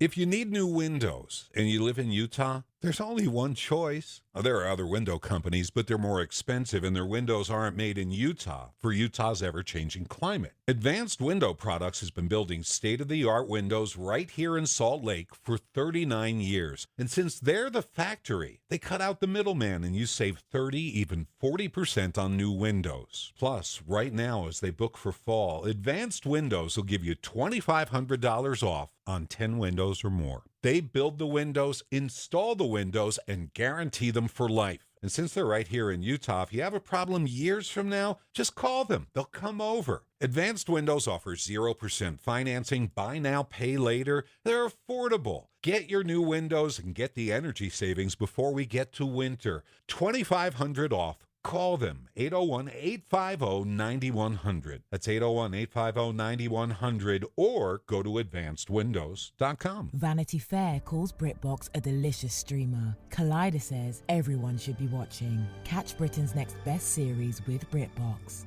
Stream acclaimed new originals like Code of Silence. You read lips, right? And Linley, based on the best-selling mystery series. Say hi, Linley. Take it from here. And don't miss the new season of Karen Piri, coming this October. You don't look like police. I'll take that as a compliment. See it differently when you stream the best of British TV with BritBox. Watch with a free trial today. When you're hiring, have you ever felt like you're missing out on meeting great candidates? Well, they're not hard to find when you go to ZipRecruiter. ZipRecruiter helps 10 million people with their job search every day. People who are actively looking for jobs like yours. So it's easy to find the right person fast. 4 out of 5 employers who post on ZipRecruiter get a quality candidate within the first day. Try ZipRecruiter for free at ZipRecruiter.com/free. That's ZipRecruiter.com/free. The Utah RV Super Show, the premier RV event of the year, is back at the Mountain America Expo Center Thursday, September 11th through Sunday, September 14th. Come see new 2026 models and special closeout pricing on all 2025 models. The Utah RV Super Show is offering family passes Thursday, September 11th for $10 per family. Unplug from distractions and plug into family at the Utah RV Super Show. Discount passes at UtahRVSupershow.com. This is Derek Miller speaking on business. Since 1936, Fisher's Technology has helped businesses across the Northwest with what they call all things office technology, all backed by friendly support and a commitment to long-term partnerships. Chief Executive Officer Chris Taylor joins us with more. Fishers provides technology solutions to organizations in Utah, Idaho, Montana, and Washington, including supporting their operations throughout the U.S. and around the world. Fisher specializes in managed IT services, copier and printer fleet support, phone systems, integrated security systems, and document management software solutions. Our major manufacturers include Canon, Konica Minolta, Xerox, HP, Laserfish, and Avigilon. Fishers delivers technologies and services designed to meet the unique needs of Utah businesses. Our award-winning customer service, deep technical expertise, and local talent make us a trusted partner for organizations seeking scalable, reliable technologies. Fishers combines decades of experience with forward-thinking innovation, helping clients streamline operations, reduce costs, and stay competitive in rapidly changing digital landscapes. And we have a lot of fun. Fishers is growing, thriving, and making our clients more successful because we obsess with our awesome culture and team members, who then obsess with our clients and their objectives. With a commitment to responsive, effective service, Fisher's Technology is helping Utah businesses build efficient, secure systems that support growth and innovation across the state. To learn more, visit fisherstech.com. I'm Derek Miller with the Salt Lake Chamber, speaking on business. Any Hour Services free furnace sale is going on right now. If you haven't scheduled your free estimate yet, what are you waiting for? Call Any Hour Services today or schedule online at anyhourservices.com. You know, since we've been working together the last 3 months, I've been following the ebb and flow of your home air conditioning unit, and it's been a warm summer, and it's September, and it's probably 90 degrees outside. It's continuing to be a warm summer, so just tell me, you got the AC fixed and everything's good. No, so we've been limping along, and we have, look, I recognize we are very blessed to be able to have air conditioning and be able to complain about it, but we were able to we paid somebody to come do it and fix it. We were able to jury rig it so that we got from the middle of July to the end of August, and it is now dead. I think we're going to have to replace it, but we're like, we can't afford it. We can't do it right now. We'll wait until next spring. But it is so hot right now that up in my bedroom, we sleep on the upstairs level. It's over 90 degrees in the afternoon. So you're thinking we'll just write it out and do it in the spring? Yeah, so we open the windows at night. It doesn't seem to be cooling down, Holly. I don't think we open the windows at night. If you get yourself totally wet before you get in bed, turn the fan on, open the window, it's tolerable, and then by morning it's okay. But I'm really, really hoping for a break in the weather. Yeah, well, I hope that things are going to start to cool down. I mean, you think after Labor Day, things will start to cool down. It's fall. Yeah, it's fall, but it doesn't seem to be happening. Come on, Kevin Eubank, tell us it's fall. Well, I think you and I need to have a different conversation, Holly, about priorities and maintenance on your large appliances in your home. Seriously. Come on, I've got an incredible AC technician who can come and help you. You really ought to get that fixed. But let's talk about the matter at hand, and that's the temperatures. And Greg's exactly right. Typically, after Labor Day, we start to trend in a little cooler direction. However, the last couple of years, September has proven to be a really, really warm month for us. Just a couple of years ago, we ended up with the hottest temperature ever recorded in Salt Lake City, 107, happening in the month of September. So you are not encouraging. I know, but this is the good news. This year, the climate pattern is looking like we are going to start trending towards those cooler temperatures, especially in the next week or two. So we just finished up a couple of days in the 90s, and we've still got one more to go. And then we start to go into the 80s and even low 80s as we transition to next week. And that takes low temperatures down into those 50s in the overnight, which is perfect for opening the windows and bringing some of that cool air in to a warm house. But it is dramatic, the average temperature change from the mid-80s at the start of September all the way down into almost the low 70s by the end of September. So it's an incredible transitioning month because of the sun angle, the sunrise, and all the changes that happen during the month. But it's an encouraging month for you and your air conditioning situation. How's that? So, great. Kevin, does that mean that our September is likely to be average? I mean, are those numbers that we would normally expect in September, these 80s? Yeah, right now there's a slight chance that this month of September will finish a little bit warmer than normal. But it generally, Greg, yes, it does average out. But this month isn't, again, it's super early, right? It's the fourth day.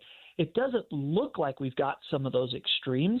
It seems like we're keeping some of that monsoonal pattern, bringing in clouds and some moisture, which also bodes well for keeping the temperatures down. So overall, I think we'll be at an average month for temperature. What we really need is we need precipitation. So I hope that we can generate more precipitation and make it an average month or above average month for precipitation. Let me ask you this question about fall weather. So fall's my favorite, mostly because I hate summer. So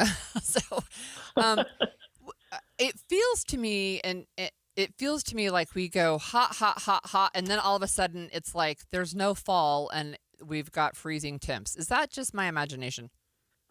It is a little bit of your imagination. And I'm going to give you a term that I've talked about before on the radio. What we've experienced as part of climate change is what I would refer to as a climate shift. So it isn't so much this dramatic change, although we've seen that. We've just kind of shifted our season. So all of a sudden, winter goes a little longer into the spring. Spring lasts a little longer into the summer. Summer lasts a little longer into the fall. And so all of a sudden, that month of September feels a little bit more like August for the first half, right? And so I think that the change that you're talking about, it really does go from nice and warm or comfortable to the first cold snap always goes to everyone, oh my gosh, what happened to fall? But the last couple of years, Holly, we've had great falls in Utah.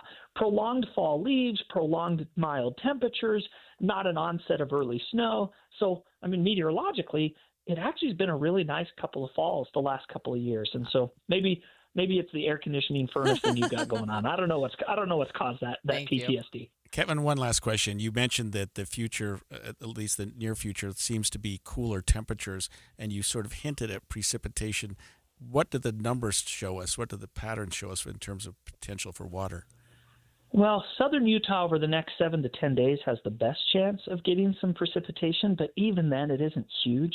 I mean, this has really helped with our fires around, but it really hasn't. I mean, we need to trend with normal. We average over an inch of rain during the month of September here in Salt Lake City. And we would love to get an inch of rain, just coming off of how dry everything has been. Right now, the models don't indicate that we're going to get that inch. In fact, if you're looking at both models and persistence, it would be a warmer and drier month of September. So that's what the numbers are showing. We hope that the monsoon, it only takes one or two storms, as we saw a week and a half ago, to just clobber communities and bring tons of rain. So it isn't that we need a lot of storms. We just need the storms that do come to produce rain and not little spits and sputters. But the models are indicating it would be a drier and warmer month of September for Salt Lake. Ouch. Thanks for that, Kevin. We appreciate that. You're welcome. It's good. Okay. If he wasn't just so pleasant all the time. I know, he's so nice. Now, who is this for? So this is for Utah's Lieutenant Governor, Deidre Henderson. Today is her birthday. Happy birthday, Lieutenant Governor. I hope it's a good one. Okay. You also have a fun fact of the day. Normally I do, but this time it's you. This one, I just noticed that it's been 60 years since... I know it's corny. I kind of like this movie. No. And it's been 60 years since it came out. Julie Andrews. I was really surprised to find out that this movie is actually older than I am. It came out the year I was born, but before I was born.